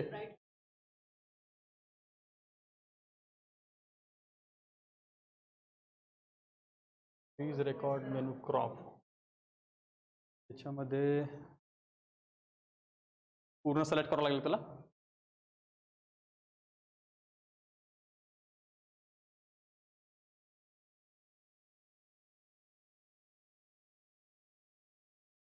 पूर्ण केलं, पण आता पुढे काय, सेव्ह केलं की जाईल रे ते.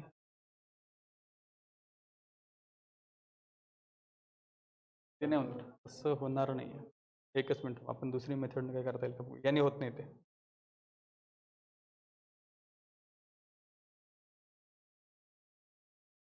हे कुठलं कसं आहे का, ते ना काही रोटेट करता येतं.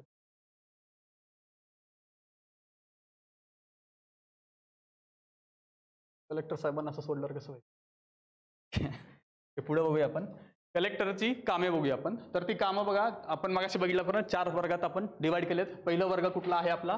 रेव्हेन्यू ॲडमिनिस्ट्रेशन, दुसरा लॉ अँड ऑर्डर, तिसरा आहे डेव्हलपमेंट आणि चौथा आहे अदर फंक्शन. याच्यामध्ये त्यांनी कसं करतात माहिती आहे का? एकमेकांमध्ये मिक्स करतात. ते इथली कामं इथं टाकतील आणि सांगतील की ते रेव्हेन्यूचं काम आहे, रेव्हेन्यूचं इकडे टाकतील आणि सांगतील की लॉ अँड ऑर्डरचं आहे. तर ते आपल्याला एक्झॅक्टली लक्षात आलं पाहिजे. आणि काही असे पॉईंट आहेत ते आपल्याला वाटतात की रेव्हेन्यूचे आहेत पण असतात लॉ अँड ऑर्डरचे. तर त्यात आपण बघूया. पहिलं बघा, रेव्हेन्यू ॲडमिनिस्ट्रेशन मध्ये काय आहे. आणखीन थोडं झूम करायचं का? दिसतं ना मागं? तर याच्यामध्ये लँड रेव्हेन्यू, नावातच रेव्हेन्यू असल्यामुळे काही इश्यू नाहीये, ते जाईल निघून, त्याच्यातला पॉईंट तो काही महत्वाचा नाहीये. दुसरा मुद्दा आहे ड्यूज. ड्यूज म्हणजे पण पैसे, जिथं जिथं पैसे कलेक्ट करणं आहे ते सगळं रेव्हेन्यू मध्ये. ओके, त्यामुळे लँड रेव्हेन्यू गेला, गव्हर्नमेंट ड्यूज गेले, तकावी लोन हे पण पैशाचं आहे, सत्कारांना दिलं जातं, ते पण तुम्हाला कळू शकतं. लँड रेकॉर्ड्स पण असले पाहिजेत, रेकॉर्ड शिवाय रेव्हेन्यू नाहीये. याच्यावरती प्रश्न आलता का लँड रेकॉर्डचा? स्वामित्व योजना यावेळेस प्रिलिम्सला होतं का? येस. पुढे रूरल स्टॅटिस्टिक्स हे सुद्धा त्याच्या संबंधित आहे. ओके, त्याच्यानंतर लँड ॲक्विजिशन, बघा लँड जिथं आहेत ते आणि रेव्हेन्यू हे सगळे रेव्हेन्यू मध्ये आले पाहिजेत. शेतकऱ्यांचे कल्याण पुन्हा लँडशी संबंधित आहे का? शेतकरी ते पण इकडे येऊन जातं. पैसेवारी आणेवारी, काय असतं पैसेवारी आणेवारी तुम्हाला माहिती आहे का? दुष्काळ पडला की मोजतो आपण पैसेवारी आणेवारी. पीक किती पैशाचं आलंय, म्हणजे 1 रुपयाचं येणं अपेक्षित असेल तर जे निम्म आले असेल तर 50 पैसे, त्याच्यानुसार सरकार मदत करतं, त्याला आपण पैसेवारी किंवा आणेवारी. म्हणजे एकंदरीत नुकसान किती आहे मोजण्याची पद्धती. पुढे सुपरवाइज ट्रेझरी, ट्रेझरी म्हणजे पुन्हा पैसा रेव्हेन्यू मध्ये येऊन जातं. त्याचा खालचा घटक आहे एनफोर्स स्टॅम्प ऍक्ट. इथे गडबड होते, तिथे स्टार केलं ना ते लक्षात ठेवा. एनफोर्स स्टॅम्प ऍक्ट, पण स्टॅम्प ऍक्ट मध्ये सुद्धा सरकार पैसेच घेतं ना, त्याच्यावरून सुद्धा तुम्ही रेव्हेन्यू मध्ये टाकू शकता. पुढे रिहॅबिलिटेशन ग्रँट, हे रिहॅब ग्रँट जे आहे त्याच्यामध्ये पण पैशाचा संबंध आला, पुन्हा ते सुद्धा रेव्हेन्यू मध्ये येतं. हिअर रेव्हेन्यू अपील, नावातच अपील आहे, रेव्हेन्यू आहे त्याच्यामुळे हे तर काही विशेष नाही आहे. आणि त्याच्यानंतर जमीनदारी अबॉलिशन, जमीनदारी अबॉलिशन अजून सुद्धा तो घटक आपल्याकडे आहे. ओके, त्यामुळे तो रेव्हेन्यूच्या अंतर्गतच येतो. हे स्टारवाले 3 गोष्टी कन्फ्युज होतात, तेवढा फक्त लक्षात ठेवा. खालचे 3 जमिनीशी संबंधित कामे, त्याच्यामध्ये स्टॅम्प ड्युटी, रिहॅबिलिटेशन आणि रूरल स्टॅटिस्टिक्स हे 3च कन्फ्यूज करणारे घटक आहेत, त्यामध्ये सेपरेट लिहिले आहेत. ओके, पुढे लॉ अँड ऑर्डर मध्ये बघा, डिस्ट्रिक्ट मॅजिस्ट्रेट और एक्झिक्युटिव्ह मॅजिस्ट्रेट म्हणून काम करणं. ओके, डिस्ट्रिक्ट मॅजिस्ट्रेट आहेत ते दंगा झाला असेल, गोंधळ झाला असेल तर तिथं गोळीबाराची ऑर्डर देणं असू दे, किंवा 144, 141 लावणं असू दे, ह्या सगळ्या, किंवा बंदुकीचं लायसन देणं असू दे, ही सगळी कामं डिस्ट्रिक्ट मॅजिस्ट्रेट किंवा एक्झिक्युटिव्ह मॅजिस्ट्रेट म्हणून ते करतात. पुढचा मुद्दा, IPC 1861 नुसार district police is under control of district magistrate. Okay, under control of district magistrate. पुढचा IPC 1861 कोणी PSI चा अभ्यास केला असेल तर त्यांनी हे वाचलं असणार आहे. पुढे, किंवा हे पण लक्षात ठेवा, तुम्हाला इंटरव्ह्यूला उद्या विचारलं जाऊ शकतं. ओके, डिस्ट्रिक्ट पोलीसचा कोणाच्या अंडर कंट्रोल काम करतात? आपण गडबडीत SP म्हणून जातो. Okay, but district collector. शांतता प्रस्थापित करण्यासाठी CRPC नुसार सेक्शन 144, ही पॉवर त्यांची कशामध्ये येते? लॉ अँड ऑर्डर मध्ये येते, लक्षात येतं तुमच्या. पुढे पॅरोल देणं, काही त्यांना पॅरोल देतो आपण त्या बाबतीतलं. पुढं इन्स्पेक्ट जेल, जेल सुद्धा ते इन्स्पेक्ट करतात. डिस्ट्रिक्ट जज पण करत असतात आणि हे पण करत असतात. ओके, पुढचा मुद्दा आहे लायसन्स. कुठले लायसन्स? बघा, आर्म्स, हॉटेल्स, एक्सप्लोजिव्स आणि पेट्रोलियमचे लायसन्स देणं हे पण कलेक्टरकडे आहे. त्यात काही ठिकाणी तुम्ही वेगळे ऑफिसर बघितलं असेल, डेप्युटी कलेक्टर, तहसीलदार, ते हे पॉवर हँडओव्हर करतात त्यांना, त्यामुळे अल्टिमेट पॉवर त्यांचीच असते. ओके, पुढे सुपरवाइज ओव्हर लोकल बॉडीज, तर हे काही ठिकाणी आहे सुपरवाइज ओव्हर लोकल बॉडीज, ते काम करतात का नाही वगैरे. किंवा तुम्ही जर नगर परिषदच्या ऍडमिनिस्ट्रेशन बघितलं असेल, नगर परिषदचा CO जो असतो त्याचं रिपोर्टिंग सुद्धा कलेक्टरकडेच असतं. ओके, तर तो पॉईंट इथे येतो. आणि नेक्स्ट पॉईंट बघा, एनफोर्स, कुठला? प्रेस ऍक्ट किंवा एंटरटेनमेंट ऍक्ट, 2 ऍक्ट एनफोर्स करणं. आता कन्फ्युजन कुठे होऊ शकतो? एनफोर्स स्टॅम्प ऍक्ट, तो एनफोर्स स्टॅम्प ऍक्ट देईल आणि त्याच्या खाली टाकेल की एनफोर्स प्रेस ऍक्ट आणि एंटरटेनमेंट ऍक्ट, हे तिन्ही येतील लॉ अँड ऑर्डर मध्ये. झाली गडबड, ह्याला आपण काढलं पाहिजे स्टॅम्प ऍक्टला. स्टॅम्प ऍक्ट कुठे येतोय? रेव्हेन्यू मध्ये येतोय. ओके, याच्यामुळे असा एक मार्क आपला खूप वेळा जातो, तर हे लक्षात ठेवणं पण खूप अवघड आहे. बट तुम्ही थोडंसं अंडरस्टँडिंग केलं की तुमच्या लक्षात येईल. स्टॅम्प म्हणले की रेव्हेन्यू, तो बाहेर काढायचा. एंटरटेनमेंट आणि प्रेस ऍक्ट ह्याच्यामध्ये लॉ अँड ऑर्डर येतं. पुढे prosecute offenders under factory act आणि ट्रेडमार्क ऍक्ट, या गोष्टी काय लक्षात राहतात, त्याला काही विशेष नाहीये. कोण आहे ते? ऑफेंडर्स आहेत, म्हणजे लॉ अँड ऑर्डर. पुढे डिस्पोज अनक्लेम्ड प्रॉपर्टीज. ओके, हे सुद्धा लॉ अँड ऑर्डरच्या अंतर्गत येतं. ओके. डेव्हलपमेंट ऑफ फॉरेस्ट, आता हे थोडंसं कन्फ्यूज करू शकतं बघा तुम्हाला, हे कुठं ठेवायचं डेव्हलपमेंट ऑफ फॉरेस्ट. तुम्हाला वाटू शकतं डेव्हलपमेंट आहे ना, मग डेव्हलपमेंट खाली ठेवू, तर फॉरेस्ट आहे, डेव्हलपमेंट ऑफ फॉरेस्ट, मग ते कुठे येतं लॉ अँड ऑर्डर. ओके, ते लक्षात ठेवा. पुढचे बघा, देशात 2 प्रकारचे पॅटर्न आहेत. कशा बाबतीत? डेव्हलपमेंटच्या बाबतीत. आपण मगाशी बघितलं. ओके, एक कुठलं होतं, काय काय काय, हा तरावाले, मला वाटलं माझं काय चुकलं. पुढे महाराष्ट्र आणि गुजरात पॅटर्न आपण बघितले. त्याच्यामध्ये डेव्हलपमेंटची कामं कोणाकडे आहेत? झेडपीचा अध्यक्ष कोण असतो, सॉरी झेडपीचा ऍडमिनिस्ट्रेटिव्ह हेड कोण असतो? सीईओ, ते पण IAS असतं. करेक्ट आहे. पुढे बघा, collector is a responsible for regulatory administration only. त्यात फक्त त्यांच्यावरती काही त्या डिस्ट्रिक्ट प्लॅनिंग कमिटी असतात त्याच्यावरती तो हेड असतो, किंवा बाकीचं कोऑर्डिनेशन करायचं असेल तर त्याचे ते हेड असतात, पण डायरेक्टली त्याला ऑर्डर देऊ शकत नाही. ओके. पुढचा मुद्दा आहे तरावाले. तरावाले कोण कोण आहेत बघा, तरा पॅटर्नवाले. इथे एक्स्ट्रा अजून आले का? तमिळनाडू आणि राजस्थानवाले कोण कोण आहेत? जम्मू काश्मीर आहे, आसाम आहे, कर्नाटक झाला, हरियाणा झाला आणि पंजाब झाला. ओके. कलेक्टरचा डेव्हलपमेंटमध्ये सेंट्रल रोल आहे. त्या ठिकाणी कलेक्टरला काय म्हणतात? District development officer. ओके. त्याला डेप्युटी कमिशनर ही म्हणतो आपण. डेप्युटी कमिशनर पण नाव आहे त्याला आणि डिस्ट्रिक्ट डेव्हलपमेंट ऑफिसर पण नाव आहे. दोन्ही नावं आहेत त्या ठिकाणी. ओके. हां, आता ही थोडी इथं वाढल्यामध्ये लक्षात ठेवा, ही तरा प्लस एवढी नावं आहेत. ओके. याच्यातली काही नावं आपण मगाशी एक डिवाइड केला होता बघा, त्याच्यामध्ये येतात. ओके, खपा काश्मीरमध्ये. ओके. पुढे इथे खाली पण लिहिलेलंच आहे खपा Kashmir. Okay. Supervise local bodies आणि म्युन्सिपल ऍडमिनिस्ट्रेशन. काय करतो बघा तो सुपरवाइज? लोकल बॉडीच्या बाबतीत तो लॉ अँड ऑर्डरच्या बाबतीत सुपरवाइज करतो. ओके. आणि म्युन्सिपल ऍडमिनिस्ट्रेशनमध्ये अदर फंक्शन. येतं का लक्षात तुम्हाला? म्हणजे गव्हर्नमेंट सुपरवाइज लोकल बॉडीज असा तुम्हाला आला तर तुम्ही त्याला कुठे ठेवणार? लॉ अँड ऑर्डरच्या अंतर्गत. ओके. सुपरवाइज म्युन्सिपल ऍडमिनिस्ट्रेशन कुठे ठेवणार? अदर फंक्शनमध्ये. आता आपण बघणार आहोत ते अदर फंक्शनमध्ये. ओके. कारण 2 वेळा सुपरवाइज आल्यामध्ये कन्फ्युजन होऊ शकतं. आता अदर फंक्शनमध्ये बघा, इलेक्शन दरम्यान चीफ रिटर्निंग ऑफिसर असतो तो. करेक्ट आहे. आता असं पण येऊ शकतो, district collector acts as a chief returning officer is it's law and order administration work. आहे का लॉ अँड ऑर्डरच्या अंतर्गत? ते कुठे येतं? अदर फंक्शनमध्ये. ते असं कन्फ्युजन होऊ शकतं, त्यामुळे हा चार्ट एकदम थरोली करायचा आहे आपल्याला. ओके. पुढे डिस्ट्रिक्ट सेन्सस ऑफिसर आहे तो, यस. चीफ प्रोटोकॉल ऑफिसर आहे का? यस. पब्लिक रिलेशन ऑफिसर आहे का? आहे का? RDC नावाचं पोस्ट ऐकले का तुम्ही? डेप्युटी कलेक्टरच्या खालचा एक ऑफिसर असतो RDC, त्याच्याकडे जनरली हे काम असतं, प्रोटोकॉल ऑफिसर्स. ओके. नेते आले की त्यांना सांभाळणं, चहा पाणी करणं वगैरे, ते सोडून बाकीचं पण असतं. Public relation officer. Supervise municipal administration in district. Okay. हेच municipal administration in district. Welfare of retired army persons, त्यांना जॉब देणं किंवा त्यांना इतर लोन देणं वगैरे सगळी कामं त्यांच्या अंतर्गत असतात. हे तर झालं मिक्स करण्याचं, किंवा इन जनरल पण प्रश्न आला की कलेक्टरची भूमिका कुठली कुठली असते, त्यातल्या या सगळ्या गोष्टी माहिती असल्या पाहिजेत. हे जास्त करून येऊ शकतं. Chief returning officer, census officer, protocol officer, relation officer वगैरे आहेत. ओके. ते लक्षात घ्या. हा चार्ट अतिशय जास्त महत्त्वाचा आहे आणि लक्षात ठेवायला थोडासा कन्फ्युजिंग पण आहे, त्यामुळे हे तर मला ट्रिपल स्टार करून ठेवते. तुम्ही वाचत असताना फ्रिक्वेंटली वाचा. ओके. हां, मागची स्लाइड तर तिरकस झाली तर अवघड आहे. हां, बोला. रिहॅबिलिटेशन जर आपल्याकडे पूर आला असेल तर त्याचं रिहॅबिलिटेशन असेल, किंवा दुष्काळ पडला असेल त्याचं असेल, किंवा एखादा तुमचा प्रोजेक्ट असेल तर प्रोजेक्ट करत असताना पण काही लोकांना आपण विस्थापित करतो त्यांचं असेल. सॉरी, ॲट्रॉसिटीच्या बाबतीत पण असतात. काही गावांमध्ये मोठ्या प्रमाणात अत्याचार झाला असेल तर त्यांना सुद्धा विस्थापित करणं वगैरे असेल तर त्या बाबतीतलं कुठल्याही प्रकारचं रिहॅबिलिटेशन.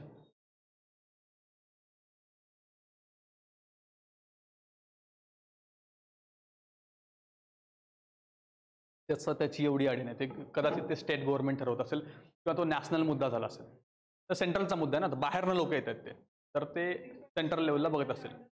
त्याच्या जिल्ह्यात होत असेल तर तो रिस्पॉन्सिबल असू शकतो. त्याच्या जिल्ह्यापुरता तो रिस्पॉन्सिबल आहेच. ओके.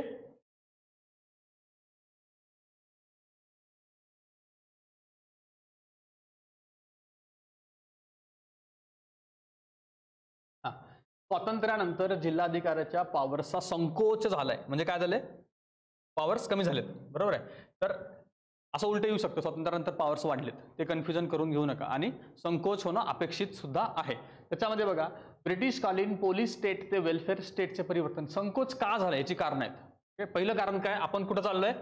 वेलफेअर स्टेटकडे चाललो होतो. त्याच्यानंतर मध्ये ब्रेक लागला त्याला. Parliamentary system of government. आपली पार्लमेंटरी सिस्टीम ऑफ गव्हर्नमेंट आहे का? आहे. काय त्याच्यामुळं आपल्याकडं निवडून दिलेल्या लोकांना जास्त महत्व आहे. ओके, नेक्स्ट पॉईंट आहे चेंज इन द ऑब्जेक्टिव्ह. ब्रिटिशांच्या काळात म्हणजे पोलीस स्टेटमध्ये काय होतं, फक्त लॉ अँड ऑर्डर मेंटेन करणं. आपला आता ऑब्जेक्टिव्ह काय झालं, वेलफेअर झालं, डेव्हलपमेंट करणं वगैरे. त्याच्यामुळे कलेक्टरचा रोल बदललाय किंवा संकुचित झालाय. ओके, पुढं पंचायत राज व्यवस्थेचा उदय, हे बरोबर आहे. त्याच्यामुळे काय झालं, पॅरलल व्यवस्था निर्माण झाली आहे डेव्हलपमेंटची, त्याची पॉवर कमी झाली. सॉरी आर्टिकल 50, आर्टिकल 50 आहे ते, article 50 separation of executive and judicial function, ते आपण सेपरेशन केलं. आर्टिकल 50 वरती खूप वेळा प्रश्न पण येऊन गेला बघा, प्रिलिम्सला येऊन गेला. जिल्हा प्रशासनात अनेक विभाग तयार झाले. आता जिल्हा प्रशासनामध्ये अनेक विभाग असतात. ओके, त्याच्यामध्ये कृषी विभाग असतो, जलसंधारण विभाग असतो, रस्ते विकास विभाग असतो, असे वेगवेगळे विभाग असतात. त्यांचे वेगवेगळे हेड आहेत की जे डायरेक्टली त्यांच्या वरच्या ऑफिसरला रिपोर्ट करतात. ओके, कारण ती सेपरेट काम तर आपण त्याला स्पेशलाइज सर्व्हिस आहे, त्याच्यामुळे सुद्धा त्यांची पॉवर कमी झालेली आहे. ओके, पुढे replacement of Indian civil service by IAS, Indian civil service by IAS. आता ह्याच्यात तुम्हाला वाटेल की यातनं काय फरक पडला. ओके, इंडियन सिव्हिल सर्व्हिस आणि इंडियन ॲडमिनिस्ट्रेशन सर्व्हिस याच्यात फरक आहे ना नावातच. ओके, सिव्हिल सर्व्हिसचा अर्थ थोडा पोलिसिंग स्टेटकडे जातो. ओके, ॲडमिनिस्ट्रेशनमध्ये त्यांचा रोल थोडासा लिमिटेड राहील ना, तिथं कोण आले, पॉलिटिकल लोक सुद्धा आले. ओके, आपण कॉन्स्टिट्यूशनमध्ये इतिहासामध्ये बघतो, इलेक्शन आपली कधी झाली, 1919ला झाली पहिल्यांदा. त्याच्या आधी निवडणुका होत नव्हत्या, त्यामुळे सगळ्या पॉवर्स कोणाकडे होत्या, ऑफिसर लोकांकडे होत्या. त्यामुळे ICS वरनं IAS हा जो नेम चेंज झालाय ते सुद्धा कारणीभूत आहे, असं ते लक्षात ठेवू शकतो आपण. ओके, हे आलं तर आपल्याला वाटेल की काय सेमच तर आहे, काय फरक झाला नाही, पण तो मुद्दा आहे. पुढचा rise of commissionerate system of law and order. Commissionerate system म्हणजे काय तुम्हाला माहिती आहे का, तुम्हाला आपली एक पोस्ट आहे बघा, DYSP आणि ACP ची पोस्ट आहे. आपण DYSP/ACP लिहितो. काय त्याचा अर्थ, ACPचा अर्थ काय, दोन्हीतला फरक काय. बरोबर आहे, ACP कुठं असतो, अर्बन एरियामध्ये आहे, हे ठीक आहे, पण हे अर्ध खरं आहे. कुठं आहे की आपल्या महाराष्ट्रामध्ये 14 ठिकाणी ही कमिशनरेट सिस्टीम आहे. ओके, तिथं पोलीस कमिशनर असतो 14 ठिकाणी, जे मुंबई, पुणे, सोलापूर, औरंगाबाद अशा ठिकाणी कमिशनरेट सिस्टीम आहे, जिथल्या पोलीस ऑफिसर लोकांना एक्झिक्युटिव्ह मॅजिस्ट्रेटचे पण पॉवर आहेत. ओके, जर एखाद्या ठिकाणी 141, 144 लावायचे किंवा तुम्हाला फायरिंग करायचं तर तिथला अधिकार ACPला किंवा त्यांच्या कमिशनरला आहे. ते ग्रामीण भागात कलेक्टरकडनं घ्यावं लागतं. तो हा फरक आहे. म्हणजे DYSPला चे पॉवर प्लस तुम्ही एक्झिक्युटिव्ह पॉवर लावले की ACP होतं. ओके, आलं का लक्षात. त्यामुळं जिथं कमिशनरेट सिस्टीम डेव्हलप झाले तिथले कलेक्टरची कामं कमी झाली, तिथली पॉवर्सची कमी झाली. ओके, हा पण मुद्दा त्याचा तुम्हाला लक्षात ठेवायचा आहे. हा झाला आपला 8वा मुद्दा. पुढे बघा, pressure groups and political parties. Pressure groups वाढले आता. ओके, आता प्रेशर ग्रुप्स म्हणजे काय, वर्तमानपत्रे हे ते वगैरे भरपूर मोठ्या प्रमाणात आहेत. आधी काय होतं, पत्रकारांवरती किंवा सेन्सॉर होतं. इंग्रजांच्या काळामध्ये सेन्सॉरशिप होती, जे छापलं जातं ते इंग्रजांच्या मर्जीने छापलं जायचं. नंतर स्वातंत्र्य लढ्यात ते वाढलं, ते ठीक आहे, पण आधीच्या काळात आताही ते परत सुरू झालं असेल. बट प्रेशर ग्रुपचं महत्व आहे, त्याच्यामुळे सुद्धा आपण म्हणू शकतो की त्यांच्या पॉवरमध्ये कमी झालेली आहे. पुढे पॉलिटिक्स. आता तुम्ही गावागावात पण बघा, एकदम छोट्या छोट्या ठिकाणी सुद्धा एकदम लोकल चॅनलवाले असतात.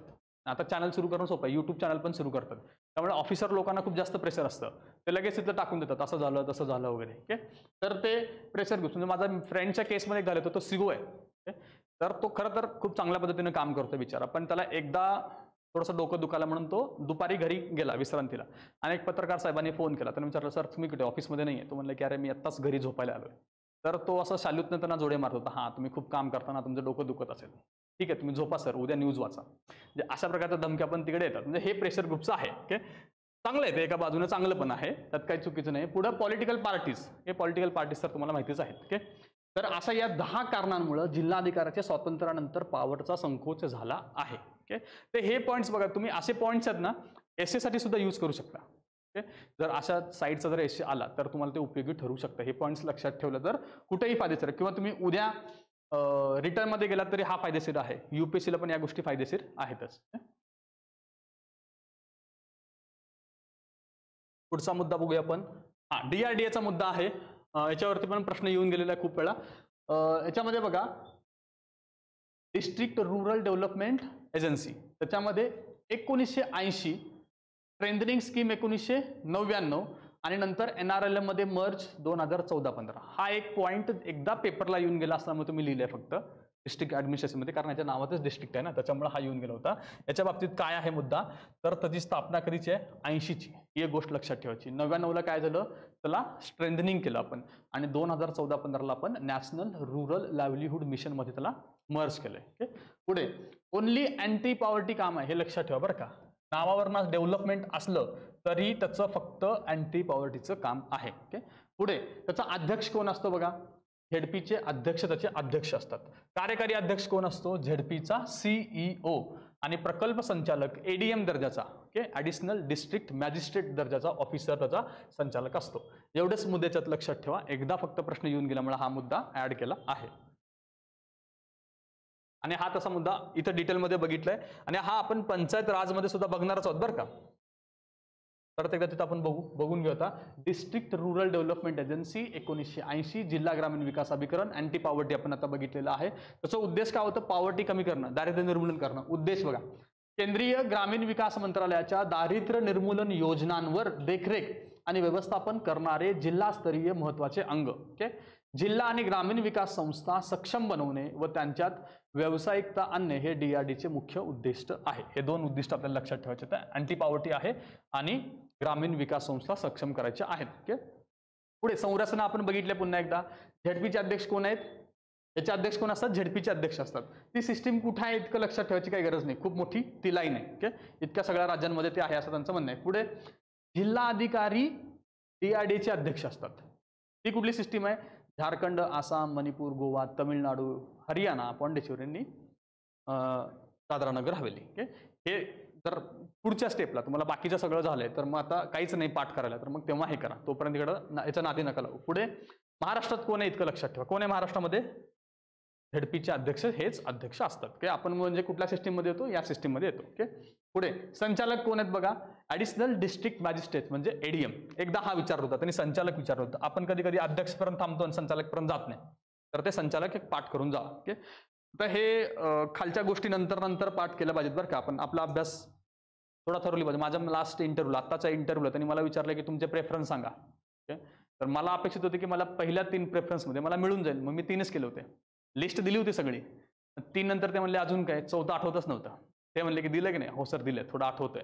मग ते आठवून त्यांना 10 पर्यंत सांगितलं. ओके, त्यामुळे आपल्या या सगळ्या गोष्टीला नंतर हळूहळू खाली उतरा, म्हणजे आपण इथंच थांबतो, संचालकला जात नाही, आपला हातचा एक मार्क जातो. हा प्रश्न येऊन गेलेला आहे, संचालक कोण असतो, एडीएम दर्जाचा ऑफिसर असतो. ज्या ठिकाणी DRDची स्थापना झाली नाही तिथे झेडपीचे स्वतंत्र विभाग असतो. दॅट इज कॉमन सेन्स आहे ना. ज्या ठिकाणी सेपरेट डिपार्टमेंट नाही तिथे झेडपीच्या अंतर्गत ते काम असतं. ओके, कार्यकारी अध्यक्ष कोण आहे त्याच्या, महाराष्ट्रामध्ये झेडपीचे सीईओ हे कार्यकारी अध्यक्ष असतात. हे पण आपण बघितलेलं आहे.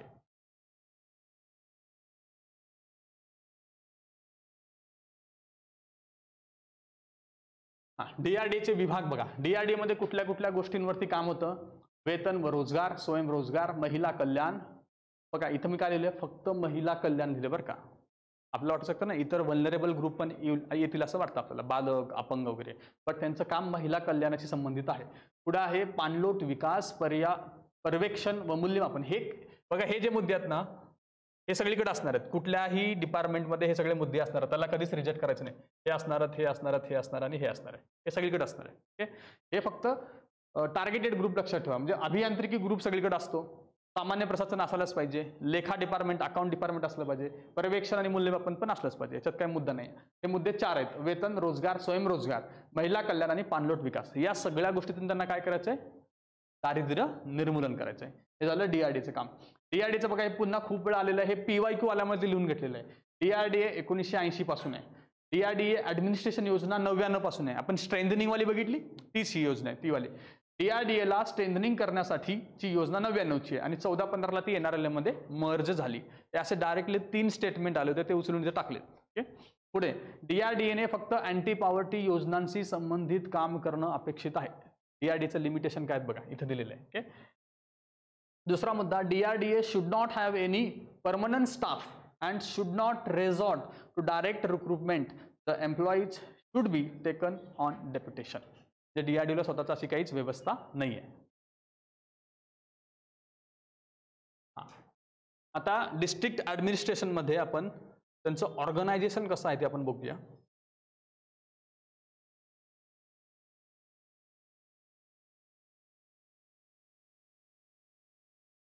Administration below the district level. डिस्ट्रिक्टला कोण असतो आपण बघितलं, कलेक्टर. त्याच्या खाली कोण येतं? सब डिव्हिजन. सब डिव्हिजनला कोण असतो? सब डिव्हिजनल ऑफिसर. ओके, त्याला आपण काय म्हणतो?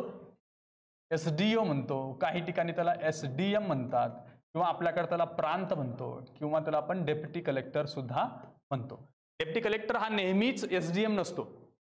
त्याच्या पूर्ण कार्यामध्ये 2-3 टर्म त्याला SDMचा मिळतो. अदरवाईज मग तो वेगवेगळ्या ठिकाणी काम करतो. ओके, तो पुरवठा अधिकारी असतो, जमीन अधिकरण अधिकारी असतो, असं वेगवेगळ्या ठिकाणी त्याला डेप्युटी कलेक्टरला काम करावं लागतं. त्याच्यातलं एक काम त्याचं असतं SDOचं. पुढे तहसीलला कोण असतो? तहसीलदार. ओके, त्याच्यानंतर त्याचा खालचा मुद्दा लक्षात ठेवता. इथे बघा सर्कल. प्रश्न याच्यावरती येतो, कारण इथंपर्यंत सगळ्यांना माहित असतं ना, तर खाली येतो सर्कल, किंवा आपण त्याला परगणा पण म्हणतो. त्याचा ऑफिसर कोण आहे? रेव्हेन्यू इन्स्पेक्टर किंवा कानूनगो. वेगवेगळ्या ठिकाणी वेगवेगळी नाव आहेत, ते आपण बघणारच आहोत.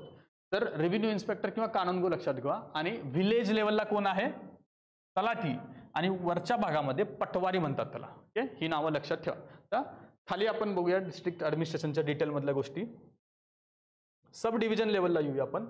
बघा आता sub division land revenue code, revenue साठीचा एक आपल्याकडे लँड रेव्हेन्यू कोड आहे. महसूल संहिता, महाराष्ट्र महसूल संहिता आपण बघणार आहोत, त्याच्यामध्ये डिटेलमध्ये आपण बघूया.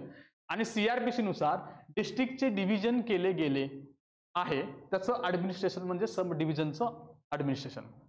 कुठले 2 कायदे आहेत? रेव्हेन्यू कोड आणि दुसरा कुठला आहे? CRPC. त्याच्यानुसार डिव्हिजन झालेले आहे. ओके, हे कोणासाठी आहे? क्रिमिनल ॲडमिनिस्ट्रेशनसाठी. CRPC म्हणजे कुणाचं झालं? पोलिसांचं झालं. म्हणजे आपण त्याला DYSP म्हणतो, त्याला SDPO म्हणतो आपण, सब डिव्हिजनल पोलीस ऑफिसर. तर तिथं त्याचा रोल येतो. पुढे राज्यानुसार आता बघूया आपण. पहिलं आहे UP. UP मध्ये सब डिव्हिजनच म्हणतात युनिटला. ओके, आणि ऑफिसर कोण आहे? SDO, सब डिव्हिजनल ऑफिसर किंवा सब डिव्हिजनल मॅजिस्ट्रेट. ओके, पुढे तमिळनाडूमध्ये बघा. तमिळनाडूमध्ये आपण काय म्हणतो? त्याला रेव्हेन्यू डिव्हिजन म्हणतो. इथे सब डिव्हिजन आहे, इथे रेव्हेन्यू डिव्हिजन आहे. ओके, आणि त्याचा ऑफिसर कोण आहे? RDO, revenue district officer. Okay, पुढे कोण आहे? सब कलेक्टर. कलेक्टरचा खालचा सब कलेक्टर. तुम्ही ते लक्षात ठेवू शकता. पुढे महाराष्ट्रात आपण काय म्हणतो? प्रांत. आणि ऑफिसर कोण आहे? प्रांत अधिकारी, डेप्युटी कलेक्टर, किंवा काही काही ठिकाणी असिस्टंट कलेक्टर सुद्धा असतो. ओके, जनरली प्रमोटेड IAS किंवा IAS असतात ते. तर ते या तिन्ही सिस्टीम तुम्हाला लक्षात ठेवायचे आहेत. कुठे काय म्हणतात ते आपल्याला माहिती पाहिजे. महाराष्ट्राचं लक्षात राहतं, हे जरा सोपं आहे. तर आपण लक्ष कशावरती दिलं पाहिजे? तमिळनाडूवरती. तुम्ही वाचत असताना बघा इलिमिनेशन करत जाऊ, वाचणं पण. जे करायची गरज नाही त्याला तुम्ही सोडू शकता ना. जे करणं गरजेचं त्याला फक्त स्टार करा, म्हणजे नेक्स्ट रिव्हिजन त्या स्टारवाल्यांची करायची. पुढे सब डिव्हिजनल ऑफिसर बद्दल आपण बघूया, त्याची काय कामं असतात. कलेक्टरची कामं आतापर्यंत बघितली आपण, तशाच प्रकारची याची पण कामं असतात, त्यात आपण बघूया. कलेक्टरवरती खूप वेळा प्रश्न येऊन झाला ना, मग ते कधी कधी सब डिव्हिजनल किंवा तहसीलदार लेवलला पण जातात. SDO is appointed and controlled by state government. कुणाचा ऑफिसर आहे? स्टेट गव्हर्नमेंटचा. त्याचे सगळं अपॉइंटमेंट सुद्धा तेच करतात. फक्त जो कलेक्टर असतो, IAS जो असतो, डायरेक्ट अपॉइंटेड, त्यांचा अल्टिमेट कंट्रोल कोणाकडे? सेंटरकडे. ओके, बाकीचं सगळं स्टेटच बघतं. बट SDOच्या बाबतीत सगळंच महाराष्ट्र गव्हर्नमेंट किंवा ते गव्हर्नमेंट बघतं. Like district collector, he is a territorial officer, generalist administrator and multipurpose functionary. बरोबर आहे. त्याच्या नावावरूनच आपल्याला कळतं मल्टीपर्पज फंक्शनरी का, तर आपण बघितलं तो SDMचं काम करतो, जमीन अधिग्रहणचं काम करतो, पुरवठा अधिकारी असतो, किंवा सगळ्याच प्रकारचे तो वेगवेगळ्या प्रकारचे कामं करतो, म्हणून मल्टीपर्पज. जनरलिस्ट ॲडमिनिस्ट्रेशन आहे का, तो 2च प्रकारचे असतात ना, एक जनरलिस्ट आणि स्पेशालिस्ट. सिव्हिल इंजिनियर, ॲग्रिकल्चरवाले हे सगळे स्पेशालिस्ट झाले. हा कसा आहे? जनरलिस्ट. आपण सगळे कसाचा अभ्यास करतोय? जनरलिस्टचा. त्याच्यानंतर तो टेरिटोरियल ऑफिसर आहे का? येस, त्याची एक टेरिटोरी ठरली आहे, सब डिव्हिजन त्याचं ठरलेलं आहे. ओके, त्याच्यामध्ये येतं. पुढे he is vested with revenue, magisterial आणि एक्झिक्युटिव्ह पॉवर्स त्याच्याकडे आहेत. ओके, पुढे रेव्हेन्यू मॅटरमध्ये SDO हा DM म्हणजे डिस्ट्रिक्ट मॅजिस्ट्रेशन म्हणजे कलेक्टर आणि तहसीलदार याचा मधला दुवा असतो. ओके, तर लॉ अँड ऑर्डरच्या बाबतीत तो DM आणि स्टेशन पोलीस ऑफिसरचा मधला दुवा असतो, म्हणजे पोलीस इन्स्पेक्टर आणि त्याच्या मधला तो दुवा असतो. ओके, पुढे देशात सब डिव्हिजन 2 प्रकारचे आहेत. ओके, एक आहे ऑफिस टाईप आणि एक आहे टुरिंग टाईप. टुरिंग टाईप म्हणजे काय? ऑफिस नाही आहे, तो ऑफिसरला फिरावं लागतं. ओके, त्याला टुरिंग टाईप म्हणायचं. ऑफिस टाईप काय? बहुतांश राज्यात ते आहे, SDOचे परमनंट ऑफिस असते. ओके, टुरिंग टाईपमध्ये UP मध्ये बघा, UP सारख्या राज्यात SDOचे ऑफिस डिस्ट्रिक्ट हेडक्वार्टरला फिरतं ऑफिसर. डिस्ट्रिक्ट हेडक्वार्टरला त्याचं ऑफिस आहे, बट त्याला त्याच्या डिव्हिजनमध्ये फिरत राहावं लागतं. त्याला टुरिंग ऑफिसर म्हणतो. ते कुठे आहे? UP मध्ये. आणि UP मध्ये असणं अपेक्षित पण आहे. तर जाळण्याचे आणि फोडण्याचे प्रकार जे असतात, मग बरं आहे तू फिरत राहा. फक्त यूपी लक्षात ठेवा तुमच्या, बाकी आपल्याकडे सगळीकडे ऑफिस आहे. आता चांगल्या प्रकारचे पण ऑफिसेस आहेत. हे SDO ची कामं आहेत.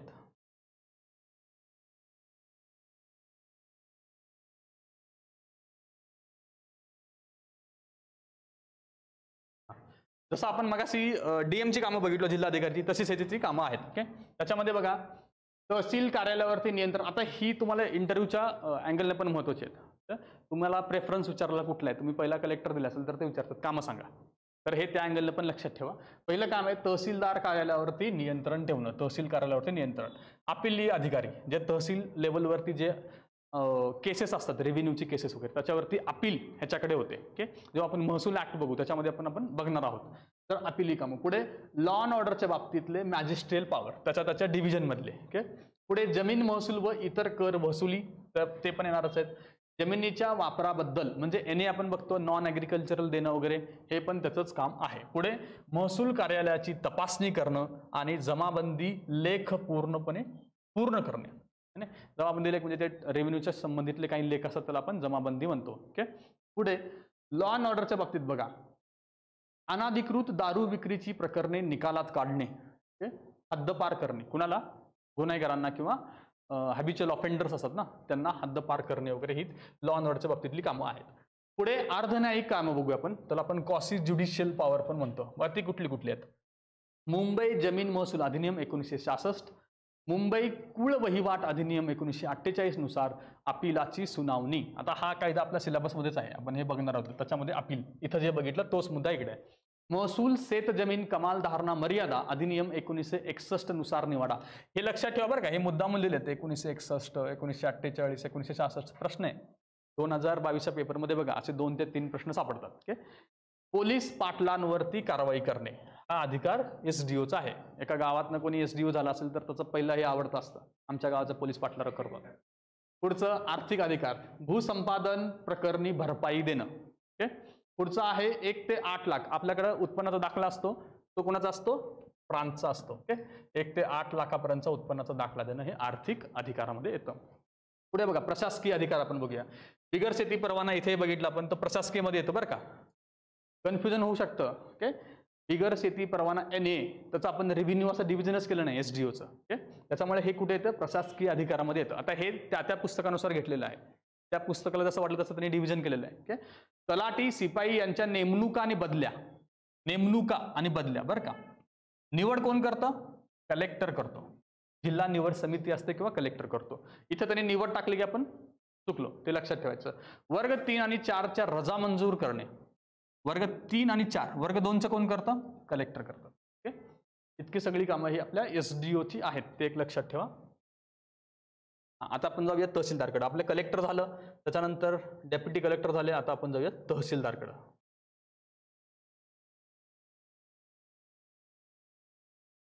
तहसीलदारची कार्य 2020ला प्रश्न येऊन गेलेला आहे बघा. 2020चा प्रश्न आहे. कलेक्टर SDO प्रमाणेच तहसीलदार तालुका स्तरावरती कार्य करतात. तहसीलदार हे तालुका स्तरावरती काम करतात. भारतात काही राज्यामध्ये तहसील नाही, हा प्रश्न येऊन गेलाय 2020ला. ओके, जिल्ह्याचे सब डिव्हिजन्स आहेत, फक्त जिल्हा सब डिव्हिजन मध्ये डिवाइड केलाय, त्याच्या खाली तालुका असणं अपेक्षित आहे जसं आपल्याकडे आहे, पण काही राज्यामध्ये तालुके नाहीत. ओके, तिथली सगळी खालची कामं सुद्धा प्रांत अधिकाऱ्यालाच करावी लागतात. तर अशी कुठली आहेत बघा? बिहार आणि वेस्ट बेंगॉल. बीप लक्षात ठेवा, है ना. बीप म्हणजे काय? आपलं ब्लँक येतं ना मूवीमध्ये बीप वाला, मग इथं ब्लँक आहे एक पोस्ट तहसीलदारची, त्यात तुम्ही बीप लक्षात ठेवू शकता. बिहार आणि वेस्ट बेंगॉल. तिथं त्यांनी 2 वेगळी राज्य दिली, तमिळनाडू आणि असं काहीतरी वेगळं दिलं होतं परीक्षेमध्ये, एका स्टेटमेंटमध्ये. ते चुकीचं स्टेटमेंट होतं, ते आपल्याला पकडता आलं पाहिजे. SDOची जी कामे आहेत तीच तहसीलदार तालुका स्तरावरती करतो. मागच्या पेजवरती SDOची कामं, इथे हा करतो. काही विशिष्ट कामं बघा. नागरिकांना रोजगार उपलब्ध करून देण्यासाठी काम करणे. पिण्याच्या पाण्याची टंचाई संबंधित कामं आहेत, हे तर तुम्हाला माहिती असेल ना.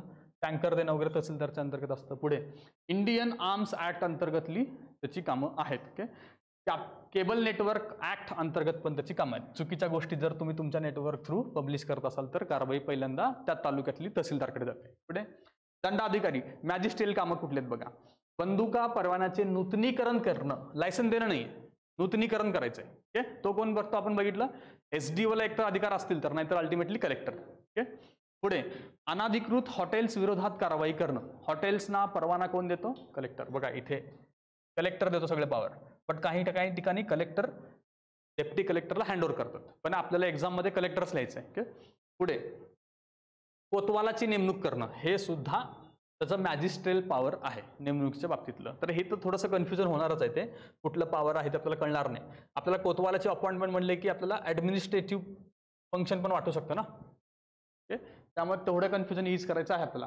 अर्धन्यायिक कार्य म्हणजे कॉसी ज्युडिशियल कामं, जमीन महसूल संहिता आपण बघितले, त्याच्यात काय काम आहे त्याची? रस्त्याच्या मागणीच्या अर्जावरती निर्णय कोण देतो? कलेक्टर.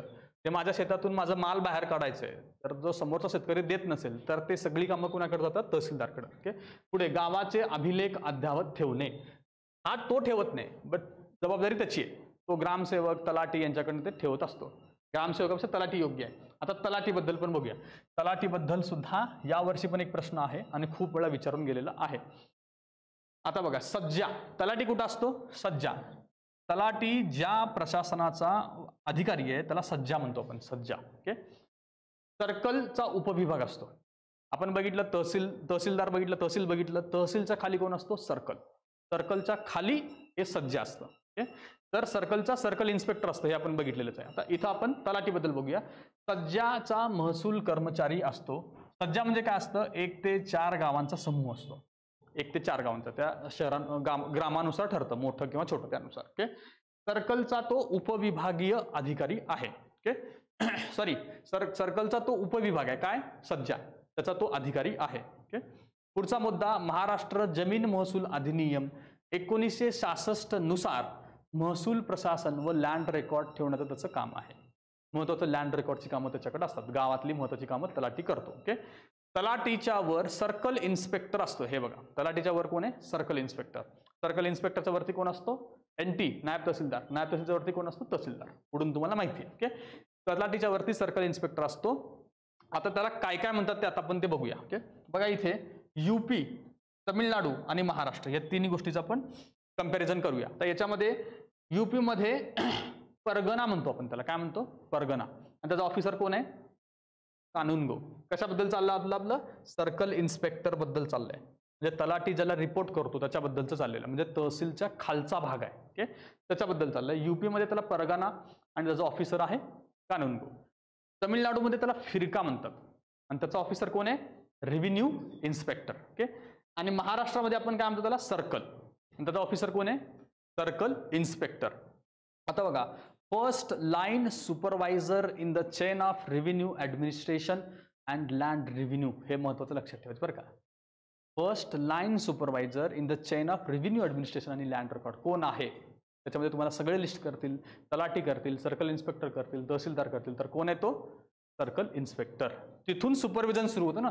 तलाठी तर डायरेक्टली ग्राउंड लेवलचा ऑफिसर आहे, तो एक्झिक्युशन करतो. सुपरविजन त्याचा वरचा सर्कल इन्स्पेक्टर करत असतो. ओके, पुढे नियुक्ती जिल्हा निवड समिती वा कलेक्टर कडून होत असते. नियुक्ती. ओके, तलाठीची विविध नावं आता बघूया आपण.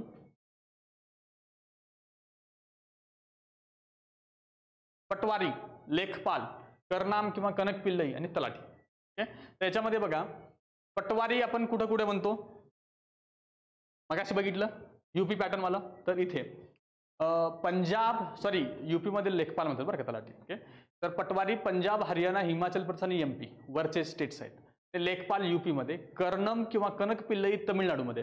याच्यावरनं साऊथ आहे हे लक्षात येतं, बट तमिळनाडू तुम्हाला लक्षात ठेवायचं बरं का. ओके, तलाठी आपल्या महाराष्ट्रात म्हणतो. हा प्रश्न येऊन गेलाय मागच्या किंवा या मेन्सला येऊन गेलाय. तलाठी is the kingpin of revenue administration in the district. काय? तलाठी इज द किंगपिन. आणि फर्स्ट सुपरवायझर कोण होता? Circle inspector. त्या लक्षात ठेवा. हे SS खेरांचं मत आहे. तुम्हाला हे मत सांगतील आणि खाली नावं देतील, तर ते कोण आहेत? SS खेरा. SS खेरा खूप वेळा येऊन गेलेलं नाव आहे. ओके, पुढे आता याच्यातला एक चार्टच बनवून ठेवला, ते आपण बघूया. UP मध्ये बघा, डिस्ट्रिक्ट कलेक्टर आहे, त्याच्या खाली कोण आहे? SDM आणि SDO. त्याच्या खाली कोण आहे? इथे हा झाला पहिला, दुसरा आणि हा तहसीलदार तिसरा. ओके, तहसीलदारच्या खाली कोण येतो? कानूनगो, आपल्याकडचा सर्कल इन्स्पेक्टर. आणि त्याच्या खाली कोण आहे? लेखपाल म्हणजे तलाठी आहे. ओके, ही त्यांची चेंज झाली UP ची. तमिळनाडूची चेन कोण आहे? डिस्ट्रिक्ट कलेक्टर, सब कलेक्टर किंवा आरडीओ. ओके. त्याच्यानंतर कोण आहे? रेव्हेन्यू इन्स्पेक्टर, त्यालाच आपण काय म्हणतो? फिरका सुद्धा म्हणतो, बघितलं. आणि खाली कोण आहे? करनाम किंवा कनक पिल्लई. ओके. आणि महाराष्ट्रात कोण आहे? डिस्ट्रिक्ट कलेक्टर, प्रांत अधिकारी, प्रांत अधिकारी नंतर मध्ये येतो तहसीलदार, सर्कल इन्स्पेक्टर आणि तलाठी. आपलं पाठ करून घ्या आधी सुरुवातीला, त्याच्यानंतर हे बाकीच्या लाईन तुम्हाला लक्षात ठेवता येतील. ऑन ऑर्डरचे काय आहे?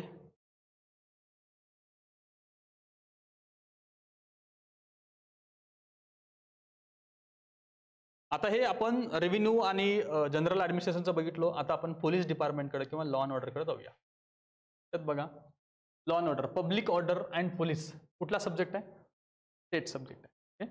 सब्जेक्ट पण आपल्याला माहिती पाहिजे. स्टेट सब्जेक्ट सेंट्रल किंवा कन्करंट आहे असं ते विचारलं जाऊ शकतं. पब्लिक ऑर्डर आणि पोलीस. स्ट्रक्चर आणि function of the state police forces are governed by Indian police act 1861. मगाशी आपण एकदा बघितलं होतं. या ऍक्ट नुसार जिल्हा पोलिसाचा हेड कोण असतो? कलेक्टर. बघितलं होतं आपण. पुढे इतर कायदे कुठले कुठले आहेत लॉ अँड ऑर्डर मध्ये? बघा, Indian penal code 1862, Indian evidence act 1872, criminal procedure code 1973. जोड्या लावायला येऊ शकतं. पुढचा मुद्दा, organisation of state police, DGP सगळ्यात वरचा असतो. डायरेक्टर जनरल ऑफ पोलीसच्या अंडर येते. कुठलं? स्टेट पोलीस पूर्ण. डिस्ट्रिक्ट पोलीस कुणाच्या अंडर असते? एसपी, सुप्रिंटेंडंट ऑफ पोलीसच्या अंतर्गत जिल्हा डिस्ट्रिक्ट पोलीस येतं. ओके. पुढे डायरेक्ट कंट्रोल असतं बरं का एसपीचा. ओके.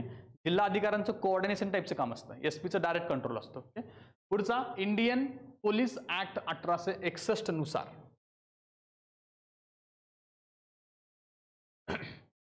एसपी प्लस डीएम दोघांना दिलं बघा. एसपी प्लस डीएम म्हणजे एसपी आपला सुप्रिंटेंडंट ऑफ पोलीस आणि दुसरा कोण आहे? DM. Administration of district police is vested in the SP. हे दोन वेगवेगळे स्टेटमेंट दोन वेगळ्या ठिकाणी असल्यामुळे ते मुद्दामून लिहिलंय. एका ठिकाणी आपण काय लिहिलं? डीएम वाचला, आणि तर एका ठिकाणी एसपी सुद्धा आहे. पण एसपीचा डायरेक्ट कंट्रोल असतो आणि कोऑर्डिनेशनचं काम डीएमचं असतं. पुढे, but subject to the general control and direction of the district magistrate. हे दोन्ही स्टेटमेंट एकमेकांना कनेक्टेड आहेत. खूप वेळा तुम्ही एसपी आणि डीएमचं वाद पण बघितलं असेल. या मुद्द्यावरूनच ते वाद होतात. खाली, thus there is a system of dual control. System of dual control, दोन कंट्रोल कोण आहेत तिथे? एसपी आणि डीएम. आता बघा, स्टेट पोलीसच्या बाबतीमध्ये आपण बघूया. स्टेट पोलीसच्या बाबतीतलं स्ट्रक्चर बघूया. एक्झामला पण येऊ शकतं आणि इंटरव्ह्यूला पण कामाचं आहे. स्टेट पोलीसचा हेड कोण आहे? डीजीपी. ओके. त्याच्यामध्ये पोलीस झोन एक असतं. त्याच्यानंतर ओके, तुमच्या स्टेटला डिवाइड कशात करतो आपण? झोनमध्ये. पोलीस झोन झाले. झोनमध्ये काही जिल्हे असतात. ओके. तर पहिला डिव्हिजन झाला आपला पोलीस झोनचा. त्याचा हेड कोण असतो? IG, inspector general of police. त्याच्या खाली येतं पोलीस रेंज. पोलीस रेंजचा ऑफिसर कोण असतो? DIG, deputy IG. त्याच्या खाली येतं डिस्ट्रिक्ट पोलीस. इथून खाली आपल्याला माहित असतं वरचे 3 ऑफिसर्स लक्षात ठेवतात. त्या एक्झॅक्टली असंच आहे का? नाही, खूप सारे ऑफिसर्स आधीमध्ये आहेत. तुम्ही महाराष्ट्र पोलीस वेबसाईटवरती गेलात ना, तुम्हाला एक PDF मिळेल. तिथं पूर्ण लिस्टच आहे बघा, ते वाचून घ्या तुम्ही. डिस्ट्रिक्ट पोलीस कोण असतं? एसपी. ओके. सब डिव्हिजनला कोण आहे? Additional SP. त्याच्यानंतर पोलीस सर्कल, पोलीस इन्स्पेक्टर. आता याच्यामध्ये खूप जण येतील ना, याच्यामध्ये एसीपी, डीवायएसपी येतो किंवा अदर ऑफिसर पण आहेत. तिथं आपण काही घेतलं नाही. डायरेक्टली आपण कुठं आले? पोलीस सर्कलला. त्याचा हेड कोण असतो? इन्स्पेक्टर. आणि पोलीस स्टेशनला कोण असतो? Head PSI. ओके. या अशा प्रकारे त्याचं पोलीस ॲडमिनिस्ट्रेशनचा चेन आहे. ही थोडक्यात आहे बरं काही. त्याच्यामध्ये आधीमध्ये खूप सारे ऑफिसर्स आहेत. ते तुम्ही PDF बघून घ्या. ती एक्झामच्या अँगलनं महत्त्वाची नाही, बट इंटरव्ह्यूच्या अँगलनं महत्त्वाची आहे. पुढे, सिटी पोलीस ॲडमिनिस्ट्रेशन. मग असे बघितलं हेच. काय म्हणतो आपण त्याला? पोलीस कमिशनला मॅजिस्ट्रेल कमिशनरला पाहिजे बरं का इथे. पोलीस कमिशनरला मॅजिस्ट्रेल पॉवर असतात, एसपीला नसतात. हेच आपण मग असे बघितलं डीवायएसपी आणि एसपी मध्ये कंपॅरिझन करताना. कमिशनरेट सिस्टीम काय बघा, कमिशनरेट सिस्टीम बघूया. In the metropolitan and big cities ते कोण ठरवतं? तुमचं स्टेट गव्हर्नमेंट ठरवतं. तसं आपल्याकडे 14 ठिकाणी कमिशनरेट सिस्टीम आहे. पोलीस कमिशनर मात्र स्वतंत्र असतो. डीएमचे कंट्रोल नसते. पोलीस कमिशनर, एसपी आपण बघितलं मग अशी, एसपीला कुणाबरोबर काम करावं लागतं? डीएमसी. कमिशनरला डीएमसी काम करण्याची गरज नाही, त्याला सेपरेट पॉवर्स दिलेत. ओके. एसपीच्या बाबतीत डीएमकडे मॅजिस्ट्रेल पॉवर असतात, हे कमिशनरलाच दिलेत. हेच डिफरन्स आपण इथे सांगितले. दोन्हीतला डिफरन्स मला इथे असला पाहिजे. पुढे बघूया. आता संबंधित काही कमिशन्स आहेत पोलीस रिफॉर्मच्या संबंधित, ठीक आहे. हे PYQ ला आलेले प्रश्न आहेत त्यामुळे लिहून घेतलेत. नॅशनल पोलीस कमिशन 1977 ते 1980 धर्मवीरा कमिशन म्हणतो आपण त्याला.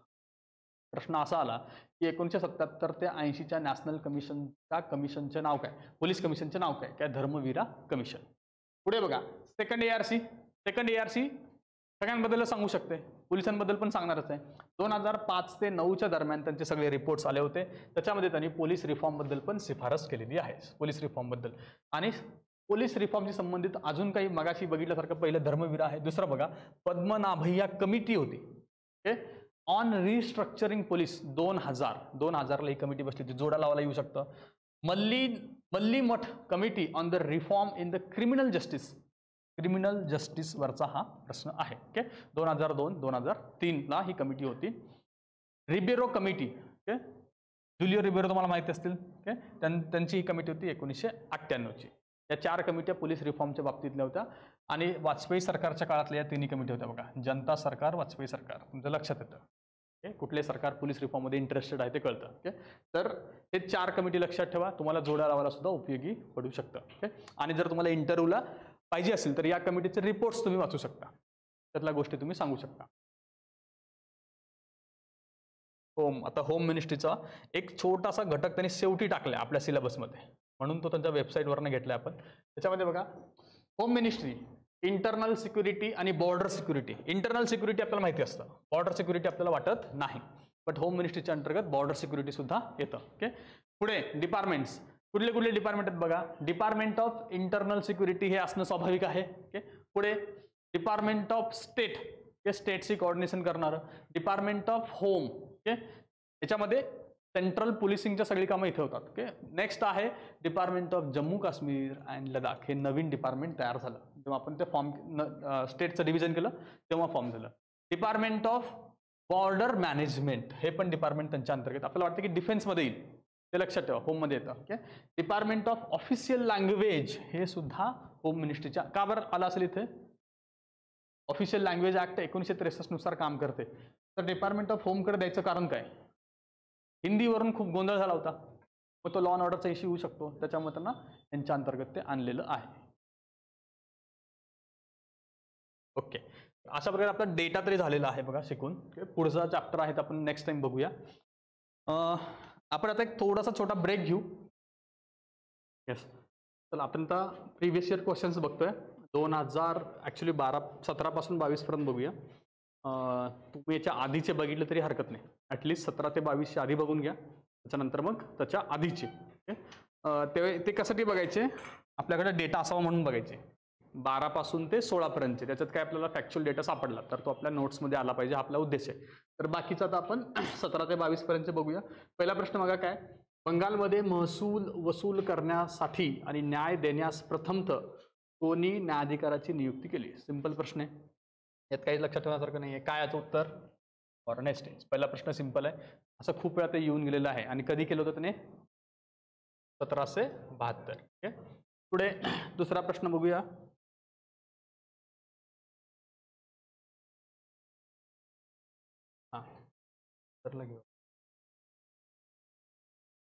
ऑक्सफर्ड शब्दकोशानुसार जिल्हा प्रशासनाची व्याख्या बघितल्या, पण मगाशीच बघितलं होतं. 2018चा प्रश्न आहे, ओके. काय व्याख्या असली पाहिजे, इंग्लिशमध्ये बघू शकता तुम्ही, मराठीमध्ये पण बघू शकता.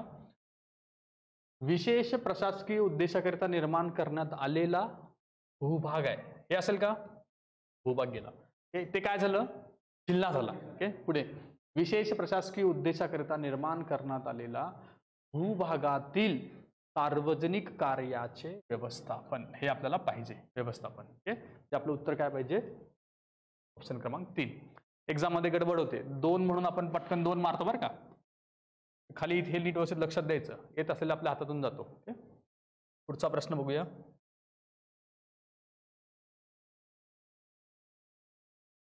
जिल्हा प्रशासनाचे घटक आहेत खालीलपैकी कोणते जिल्हा प्रशासनाचे घटक आहेत, असा प्रश्न, ओके. कायदा सुव्यवस्था आहे का, बघितले आपण. महसूल आहे का, आहे. कारागृह आणि तुरुंग प्रशासन आहे का, जिल्हाधिकाऱ्याची कार्य बघितली ना आपण, त्यांच्या कार्यामध्ये या सगळ्या गोष्टी होत्या, करेक्ट. चौथा काय बघा, जिल्हा नियोजन समिती, याच्यात जिल्हा अधिकारी किंवा जिल्हा प्रशासन आहे का, नाही आहे. कोऑर्डिनेशन आहे ना फक्त, त्यांचा मेन रोल तिथं नाही आहे. त्यामुळे आपण हे चुकीचं केल्यानंतर डायरेक्टली पोहोचतो अ ब क पर्यंत. ओके, तर हे एक झालं तुमच्या डेटानुसारचा तुमचा अभ्यास. ओके, आता समजा की आपल्याला लक्षात येत नसेल, कन्फ्युजन आहे, वाचलेलं आठवत नाहीये, तर आपण एक एक एक एक गोष्टी अप्रोच बघत जाऊया. अशा ठिकाणी आपण मिनिमम रिजेक्शनचा अप्रोच वापरायचा बरं का. एकतर आपला जो बेसिक डेटा आहे तो तर आपल्याला माहिती असायलाच पाहिजे, आपण जो केलाय नोट्समधून. ओके, त्याच्या बाहेरचा प्रश्न आहे किंवा आपल्या अभ्यासाच्या नुसार सुद्धा आला नाही किंवा लक्षात नाही, तर तेव्हा मिनिमम रिजेक्शन करायचं. म्हणजे तुम्हाला असा डाऊट आला की अरे कारागृह आणि तुरुंग प्रशासन घेऊ का नाही, तर तेवढं तरी आपण लक्षात घेऊ शकतो की हे कुठं ना कुठं टच असू शकतं. 1% तरी असं वाटत असलं तरी याला बरोबर घ्यायचं. जिल्हा नियोजन समितीला काढून टाकायचं आहे. जर तुम्हाला तिथेही कन्फ्यूज करण्याचे त्यांनी ऑप्शनच ठेवला नाही, अ ब कडे ठेवलं का, त्यांनी ठेवलंच नाही, त्यांनी स्वतःहून सांगितले की त्याला एलिमिनेट करा. ओके, मग अशा काही प्रश्नांना आपल्याला मिनिमम रिजेक्शन नुसार जायचं आहे. GS2 ला थोडंसं कमी लागतं, बट GS1, 3 आणि 4 ला मोस्ट ऑफ ठिकाणी तुम्हाला हे मिनिमम रिजेक्शन वाला अप्रोच जास्त कामाला येणार आहे. म्हणजे काय, दिलेलं स्टेटमेंट जास्तीत जास्त टाइम बरोबर पकडायचं. जर तुम्हाला पक्का माहिती आहे की ते स्टेटमेंट चुकीचं आहे तरच ते चुकीचं करायचं आहे, अन्यथा चुकीचं करायचं नाही. ओके, पुढचा प्रश्न बघा. हे बघितलं आपण मगाशीच बघितलं होतं. ओके, पहिल्याच पेजवरती होतं आपल्या. हे मूळ भारतीय संविधानात, म्हणजे मूळ भारतीय संविधानात जिल्हा या संज्ञेचा उल्लेख फक्त या कलमामध्ये झाला होता. ओके, कुठल्या कलमामध्ये झाला होता? 233. 233 इथे पण आहे, 233 इथे. हे इलिमिनेट करणार. ओके, सॉल्व्ह करत असताना ही मेथड फॉलो करा इलिमिनेशनची. ओके, आता 1 आणि 4 मध्ये जिल्हा न्याय दंडाधिकारी आणि जिल्हा न्यायाधीश, काय शब्द होता? जिल्हा न्यायाधीश. ओके, हे आता समजा मी जनरली प्रिलिम्सला सुद्धा माझ्या काही बॅचेसमध्ये सांगितलेलं होतं. आता मी 2 इलिमिनेट केलेलं आहे, माझ्याकडे 1 आणि 2 ऑप्शन्स पेंडिंग आहेत. ओके, तर याच्यामध्ये मी 2 ला प्रेफरन्स देतो. ओके, हे कधी करतो मी? आता मला काहीच करता येत नाही, माझं नॉलेज नाही आहे, तर माझा सोडून द्यायची वेळ आलेले प्रश्न, तेव्हा मी हे यूज करणार आहे. तुमच्या 2 प्रश्नांमध्ये तुमचं कन्फ्युजन होत असेल, तुम्ही 50% पर्यंत पोहोचलाय, तर बघा हे जर तुम्ही स्वतः यूज करायचा, कॉन्फिडन्स आला तर फॉलो करायचं, अजिबात नाही तर अजिबात फॉलो करायचं नाहीये. ओके, 2 प्रश्नांमध्ये कन्फ्युजन असेल, समजा की 1 आणि 2 मध्ये, तर मी 2 लिहून जातो. ओके, 1 आणि 3 असेल तर मी 3 लिहून जातो. 1 आणि 4 असेल तर मी 4 लिहून जातो. ओके, 2 आणि 3 मध्ये मी 3 घेऊन जातो. 3 आणि 4 मध्ये मी 3 ला प्रेफरन्स देतो. येते का लक्षात तुम्हाला? अजून कुठली जोडी राहिली का तुमच्या इथे? 2 आणि 4 एक राहतं. 2 आणि 4 मध्ये मी 2 घेऊन जातो. ह्या जोड्या आहेत, तुम्ही 2 ऑप्शन्स एलिमिनेट केले आणि 2 तुमचे राहिलेत, तेव्हा करायचं काय?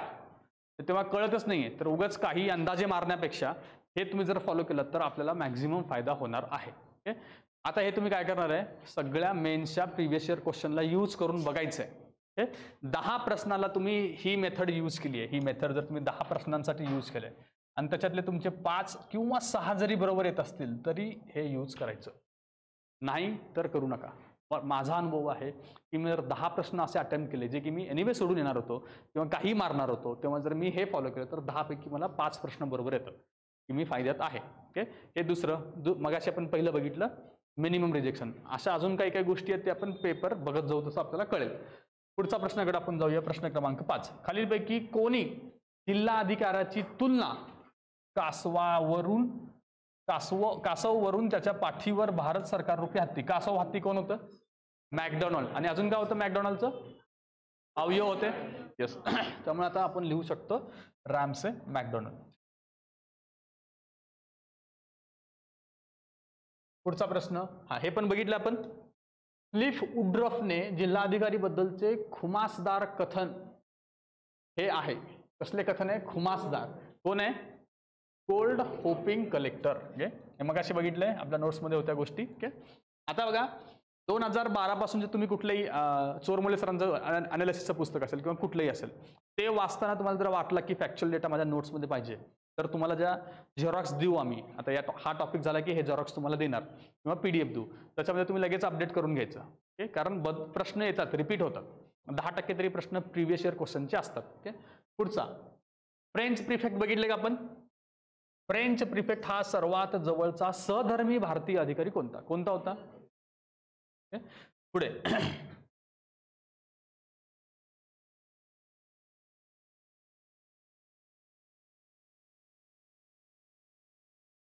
केंद्रीय प्रशासन सुधारणा आयोगाच्या मतानुसार जिल्हाधिकारी हे कार्य करेल. ओके, म्हणजे ARC ARC नुसार जिल्हाधिकाऱ्यांना काय काम करणं अपेक्षित आहे. आता हे तुम्ही ARCचा रिपोर्ट बघत बसणार आहे का? आता असा 1-2 प्रश्न तुम्हाला प्रत्येक टॉपिकवरती रिपोर्टमधून येणार आहे. मग तिथं आपण आपला कॉमन सेन्स यूज करायचा आहे. अशा सगळ्या गोष्टी तुम्ही वाचतो आणि मी लिहून ठेवतो, नोट्स काढतो, रिव्हिजन करतो, त्याने होणार नाही. जो बेसिक घटक आहे तेवढा आपला पक्का करून घ्यायचा. आता इथं बघा, केंद्रीय प्रशासकीय सुधारणा आयोग कुठला हे दिलं नाही, म्हणजे पहिला असला पाहिजे, दुसरा नसला पाहिजे. दुसरा असेल तर त्यांनी दुसरं नाव दिलं असतं. तर खाली बघा, त्यांनी काय कार्य करायला पाहिजे? वित्तीय कार्य. याला काही सेन्स आहे का? तो वित्तीय कार्य तो करतोच, बाकीचे पण खूप सारे कार्य करतो. ते पुढचं आहे दंडाधिकाऱ्याचे कार्य. ओके, हे ठीक आहे, मला वाटू शकतं की हे सांगू शकतात. पुढे नियामकीय कार्य आणि तिसरं आहे विकास कार्य. ओके, आता याच्यातलं आपण काय लिहिलं पाहिजे? जास्तीत जास्त योग्य कुठलं वाटतं? सुधारणा आयोग आहे. सुधारणा आयोग म्हणल्यानंतर प्रशासनात सुधारणा सुचवेल तुम्हाला. म्हणजे काय सांगेल? डिव्हिजन ऑफ पॉवर सांगेल. डिव्हिजन ऑफ पॉवर म्हणजे आर्टिकल 50 पण आपल्या घटनेमध्ये आहे.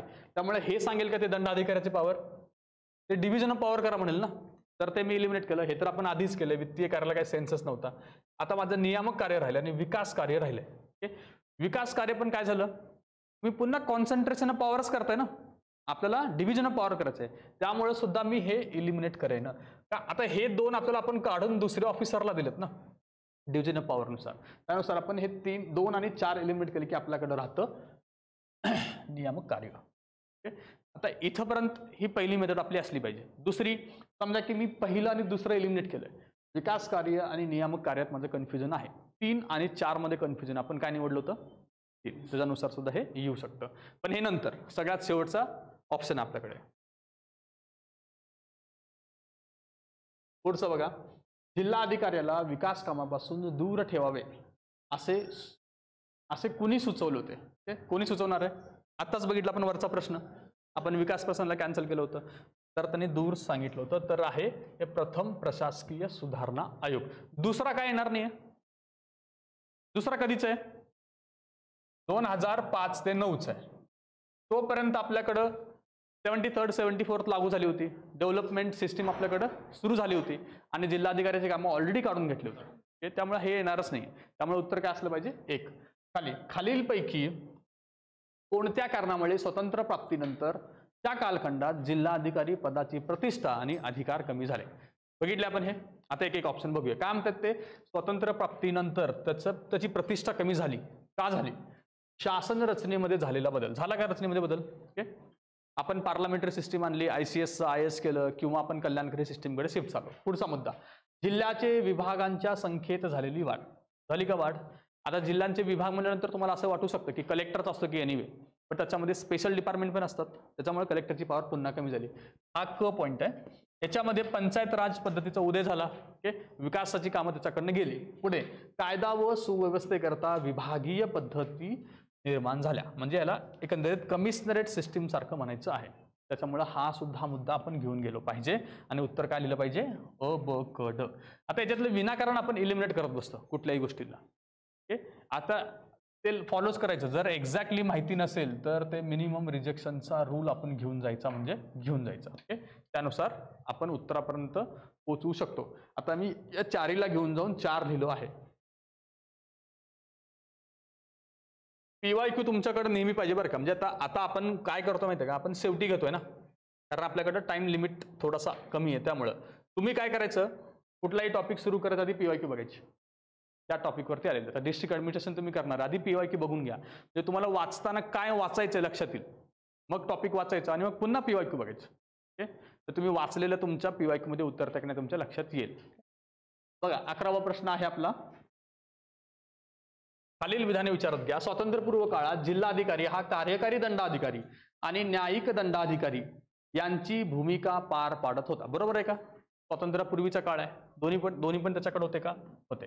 भारतीय अनुच्छेद 50 म्हणजे आर्टिकल 50 जिल्हाधिकाऱ्याची न्यायिक दंडाधिकारी म्हणून असलेली भूमिका संपुष्टात आणलेली आहे. बरोबर आहे. डिव्हिजन ऑफ पॉवर केलं आपण. ओके, हे स्टेटमेंट बरोबर आहे.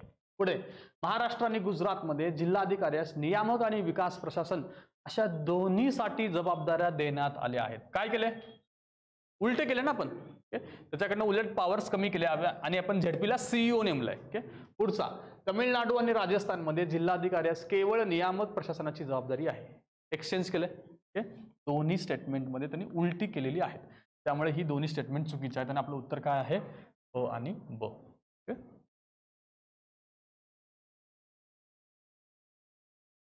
खालीलपैकी कोणत्या कारणामुळे स्वतंत्र प्राप्तीनंतर त्या कालखंडामध्ये, हा प्रश्न मला वाटतं रिपीट झालाय 2019 आता आपण बघितलं, तो सेमच प्रश्न आहे इथे.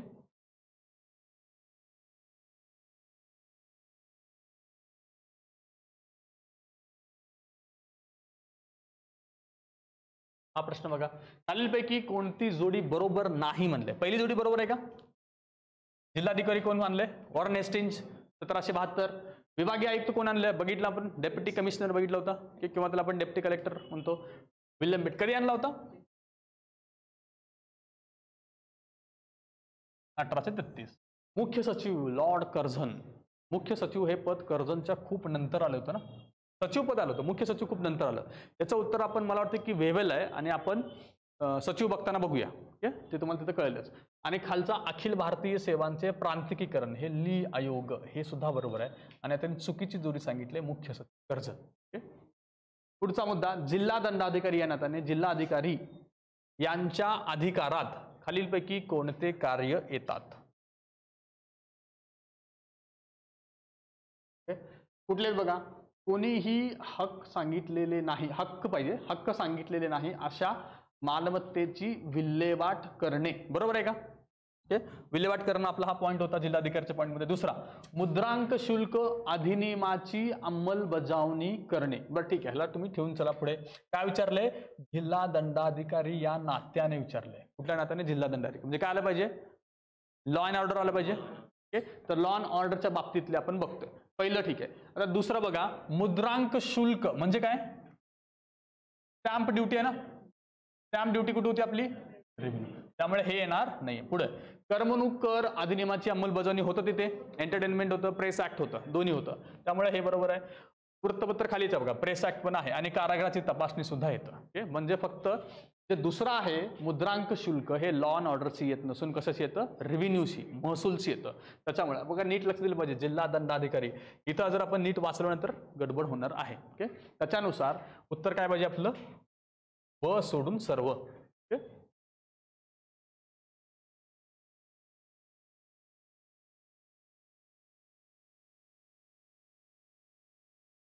पुढचा प्रश्न, उपविभागीय अधिकारी म्हणजे आपला एसडीओ अथवा प्रांत अधिकारी यांचे खालीलपैकी कोणते दंडाधिकरणीय कार्य, म्हणजे कुठले?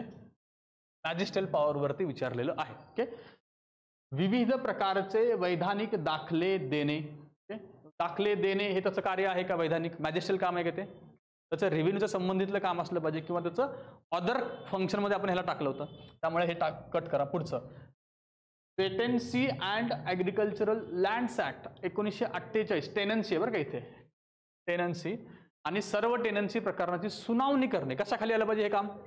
रेव्हेन्यू अंडर येत येतं, टेनन्सी आहे ना. टेनन्सी म्हणले की रेव्हेन्यू, मग हे पण नाही आपलं. आपल्याला काय पाहिजे? मॅजिस्ट्रेट. पोलीस गोळीबाराची प्रकरणे, पोलीस कस्टडीतील मृत्यू प्रकरणाची चौकशी करणे. हे येतं का लॉ अँड ऑर्डरमध्ये? लॉ अँड ऑर्डर म्हणले की मॅजिस्ट्रियल वर्क येतं, त्याच्यामुळे हे आपलं उत्तर पाहिजे. 4 काय म्हणतं बघा, तहसीलदारच्या कार्यावरती नियंत्रण देणे. हे कसलं काम आहे? जनरल ऍडमिनिस्ट्रेशनचं काम आहे. ओके, त्यामुळे ते येणार नाही. पुढचा प्रश्न बघूया आपण. खालीलपैकी कोणते विधान बरोबर नाही म्हणले? उपविभागीय अधिकारी याच्याकडे कार्यकारी, महसुली व न्यायिक अधिकार निहित केली आहेत. आहेत का तरी सगळी कामं? तिन्ही प्रकारची कामं करतो ना तो. पुढे, उपविभागीय अधिकारी हा महसुली कामकाजात जिल्हाधिकारी आणि तहसीलदार यांच्यातला दुवा आहे. हे पण बरोबर स्टेटमेंट आहे. पुढे, उपविभागीय अधिकारी हा कायदा व सुव्यवस्थेच्या कामकाजात जिल्हा दंडाधिकारी आणि स्टेशन पोलीस अधिकारी यांच्यातला दुवा आहे. हे पण स्टेटमेंट बरोबर आहे. ओके, मग आपलं उत्तर काय पाहिजे? वरीलपैकी एकही नाही. त्यांनी चुकीचं विचारलंय ना, बरोबर नाही विचारलंय, त्यामुळे तिन्ही स्टेटमेंट बरोबर आहेत आपले. पुढचा, जिल्हा परिषदेच्या अथवा तिच्या समितीच्या कोणत्याही आदेशाची अथवा ठरावाची अंमलबजावणी थांबवण्याचा किंवा निलंबित करण्याचा अधिकार कोणास आहे? कोणाचं दिलंय? जिल्हा परिषदेचं विचारलेलं आहे. ऑप्शन मध्ये बघा, एक तर जिल्हा परिषदेचा आदेश देऊ कोण शकतो? हा देईल ना, तो तर मी आधी कट करेन. बरोबर आहे. आता त्याचा आदेश थांबवायचा आहे, त्याचा आदेश थांबवायचा म्हणजे त्याचा वरचा ऑफिसर पाहिजे कॉमन सेन्स नुसार. मग विभागीय आयुक्त पाहिजे का जिल्हाधिकारी पाहिजे? जिल्हा अधिकारी त्याला समकक्ष झाला, त्याला आपण काढलं पाहिजे. मग आपल्याला येतं उत्तर विभागीय आयुक्त. ओके, कॉमन सेन्स अनुसार आपण याच्या उत्तरापर्यंत पोहोचू शकतो.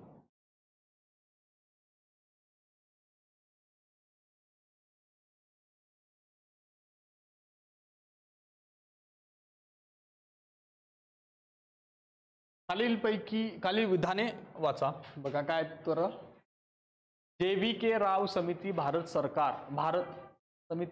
सरकार पाहिजे तिकडं, भारत सरकार मंत्रालयाद्वारे स्थापन केली होती. JVK राव समिती बरं का. ओके, भारत सरकारद्वारे स्थापन केलेली होती. आपल्याला योग्य विधाने निवडायची आहेत. ओके, पहिलं स्टेटमेंट तुम्हाला माहिती आहे का? भारत सरकार आहे का काँग्रेस कमिटी आहे? कन्फ्युजन आहे. ओके, आता खरं तर काँग्रेस आहे, समजा की मला माहिती नाही, या स्टेटमेंटला मी नंतर बघतो. खाली येऊ आपण.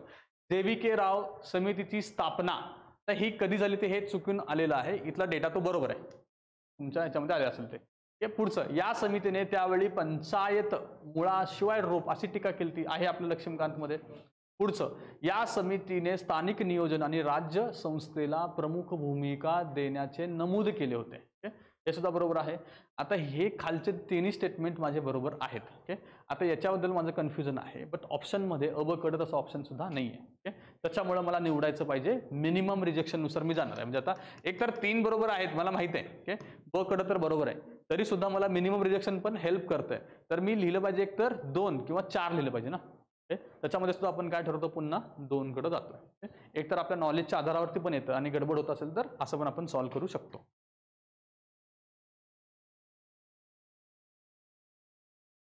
पुढील पैकी कोणती एक समिती ही ग्रामीण विकासासाठी प्रशासकीय व्यवस्था यावरील होती? कोणती होती? पहिली कुठली होती आपली?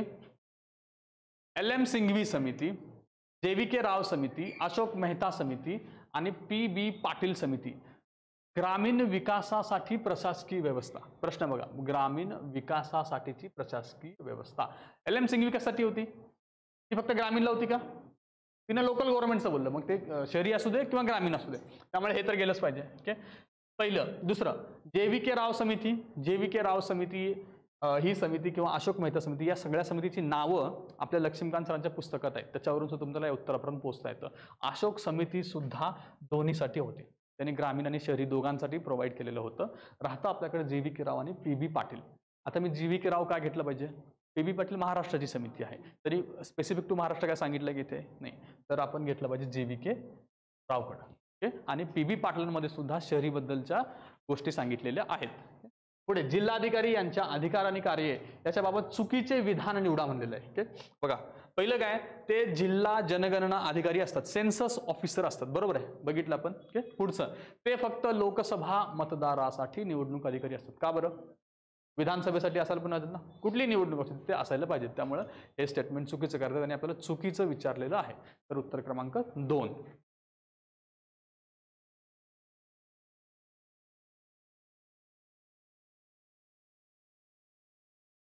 रॉयल कमिशनचा प्रश्न आहे. आता हा प्रश्न बघा, हा 2022चा आत्ता आलेला प्रश्न आपला. क्या प्रश्न आहे की रॉयल कमिशन 1909. आता तुम्हाला इथं हे माहित पाहिजे बरं का, त्यांनी प्रिव्हियस इयर क्वेश्चन मध्ये तुम्हाला सांगितलेलं आहे. काय सांगितलेलं आहे? रॉयल कमिशन 1909 आहे. मग ते आपल्या नोट्समध्ये पाहिजेच. परत विचारलं की खालीलपैकी कोणत्या वर्षी रॉयल कमिशन होते, तर 1909 मला माहिती पाहिजे. ओके, तर त्यांनी काय काय दिलं बघा, विधान काय आहेत? विकेंद्रीकरण अहवाल दिला त्यांनी, विकेंद्रीकरणाचा अहवाल आहे. जिल्ह्याचे ग्रामक्षेत्र 4430 4430 चौरस मैल, सरासरी लोकसंख्या 9,31,000. जिल्हा दंडाधिकारी हा जिल्ह्याचा प्रमुख असेल आणि वरीलपैकी सर्व. आता या कमिशनचा अहवाल वगैरे आपण वाचत बसणार आहे का? यात काही सेन्स पण नाही. आणि वाचल्यानंतर आपल्याला कळू शकतं की ग्रामक्षेत्र असू शकतं 4430 मैलाचा आणि सरासरी लोकसंख्या 9 लाख असू शकते का जिल्ह्याची? आहे ना आपल्याकडे खूप सारे जिल्हे 9 लाखाच्या 10 लाखाच्या आसपास आज पण आहेत. ओके, तर जिल्हा दंडाधिकारी त्याचा प्रमुख असला पाहिजे. कधीचा काळ आहे? ब्रिटिशांचा काळ आहे, त्यामुळे ते बरोबर आहे. कॉमन सेन्स सगळी उत्तरं किंवा सगळे स्टेटमेंट आपल्याला बरोबर वाटतात आणि आपलं मिनिमम रिजेक्शन मला सांगतं की बाबा तू वरीलपैकी सर्व किंवा सर्व बरोबर लिहून जा. ओके, पुढचा प्रश्न बघूया.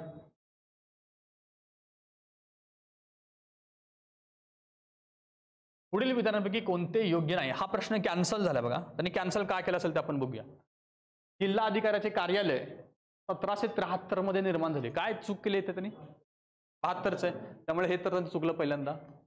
पुढे उपजिल्हाधिकारी किंवा उपदंडाधिकारी पद 1843 कधीच आहे? 1833. तसं ऑप्शनच येतं आपल्याकडे येत नाही, योग्य त्यांनी विचारलेलं होतं. सी मध्ये पण त्यांनी इथं काहीतरी गडबड केलेली आहे. 1930 असं तरी समर्थन दिले नव्हतं म्हणतंय, समर्थन दिले होतं. आपण स्टेटमेंट बघितलं ना, तो सरकार आहे असं म्हणलं होतं जिल्हाधिकारी, त्यामुळे तो उत्तर सापडत नसल्यामुळे आयोगाने ते कॅन्सल केलं आहे. आता हा प्रश्न बघा, मगाशी आपण डिस्कस केला होता तोच प्रश्न आहे इथे. जिल्हाधिकारी हा राज्य शासनाच्या कोणत्या विभागाचा घटक आहे? कोणता होता? सामान्य प्रशासन विभाग, सामान्य प्रशासन विभाग. Okay, directly D. आणि बघा याच्यामध्ये आहे ना, कोणत्या विभागाचा, आपण थोडंसं वाचण्यावरून समजा की तुम्ही वाचलंच नव्हतं तर कसं पोचाल उत्तरापर्यंत? कोणत्या विभागाचा, कुठला तरी एकाचा असेल ना, दोन दोन विभागाचा ऑफिसर असणार का तो? नाही. तर मी काय एलिमिनेट केलं पाहिजे? क्लिअर आहे. आता माझ्याकडे राहतं काय? ए आणि डी. ए वाचा महसूलचं आहे आणि डी वाचा सामान्य प्रशासनाचा आहे.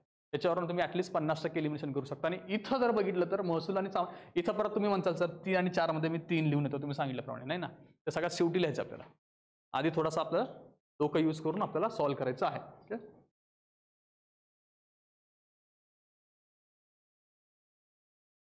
हा प्रश्न बघा, मोगल काळात जिल्ह्याच्या प्रमुखाला काय म्हणतात?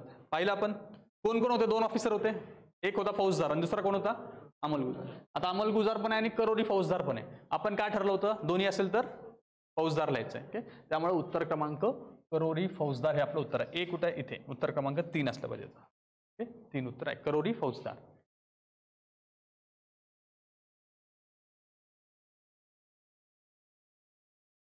एस एस खेराबद्दल आपण बघितलं. एस एस खेरा सचिव आणि जिल्हाधिकारी यांच्याबद्दल नेहमी पेपरला असतातच, त्यांच्याबद्दल नीट व्यवस्थित पाठ करून ठेवायचं आपल्याला. बघा, एस एस खेराने तलाठी या पदाचे वर्णन कसे केले आहे? जिल्ह्यातील प्रमुख महसुलाचा केंद्रबिंदू आहे. म्हणजे आपण इंग्लिश बघूया, आपण स्टेटमेंट आपलं इंग्लिश होतं. Kingpin of the revenue administration in the district, kingpin in the revenue administration taluka आणि तसंच विलेज. तर तो तालुक्याचा आहे का डिस्ट्रिक्टचा आहे का विलेजचा आहे? कुठला असला पाहिजे? तो डिस्ट्रिक्टचा होता आपल्या वाक्यामध्ये, त्यामुळे उत्तर क्रमांक आहे किंग. आणि आपण काय बघितलं तर फर्स्ट सुपरवायझर कोण होता? महसूल मधला पहिला सर्कल इन्स्पेक्टर.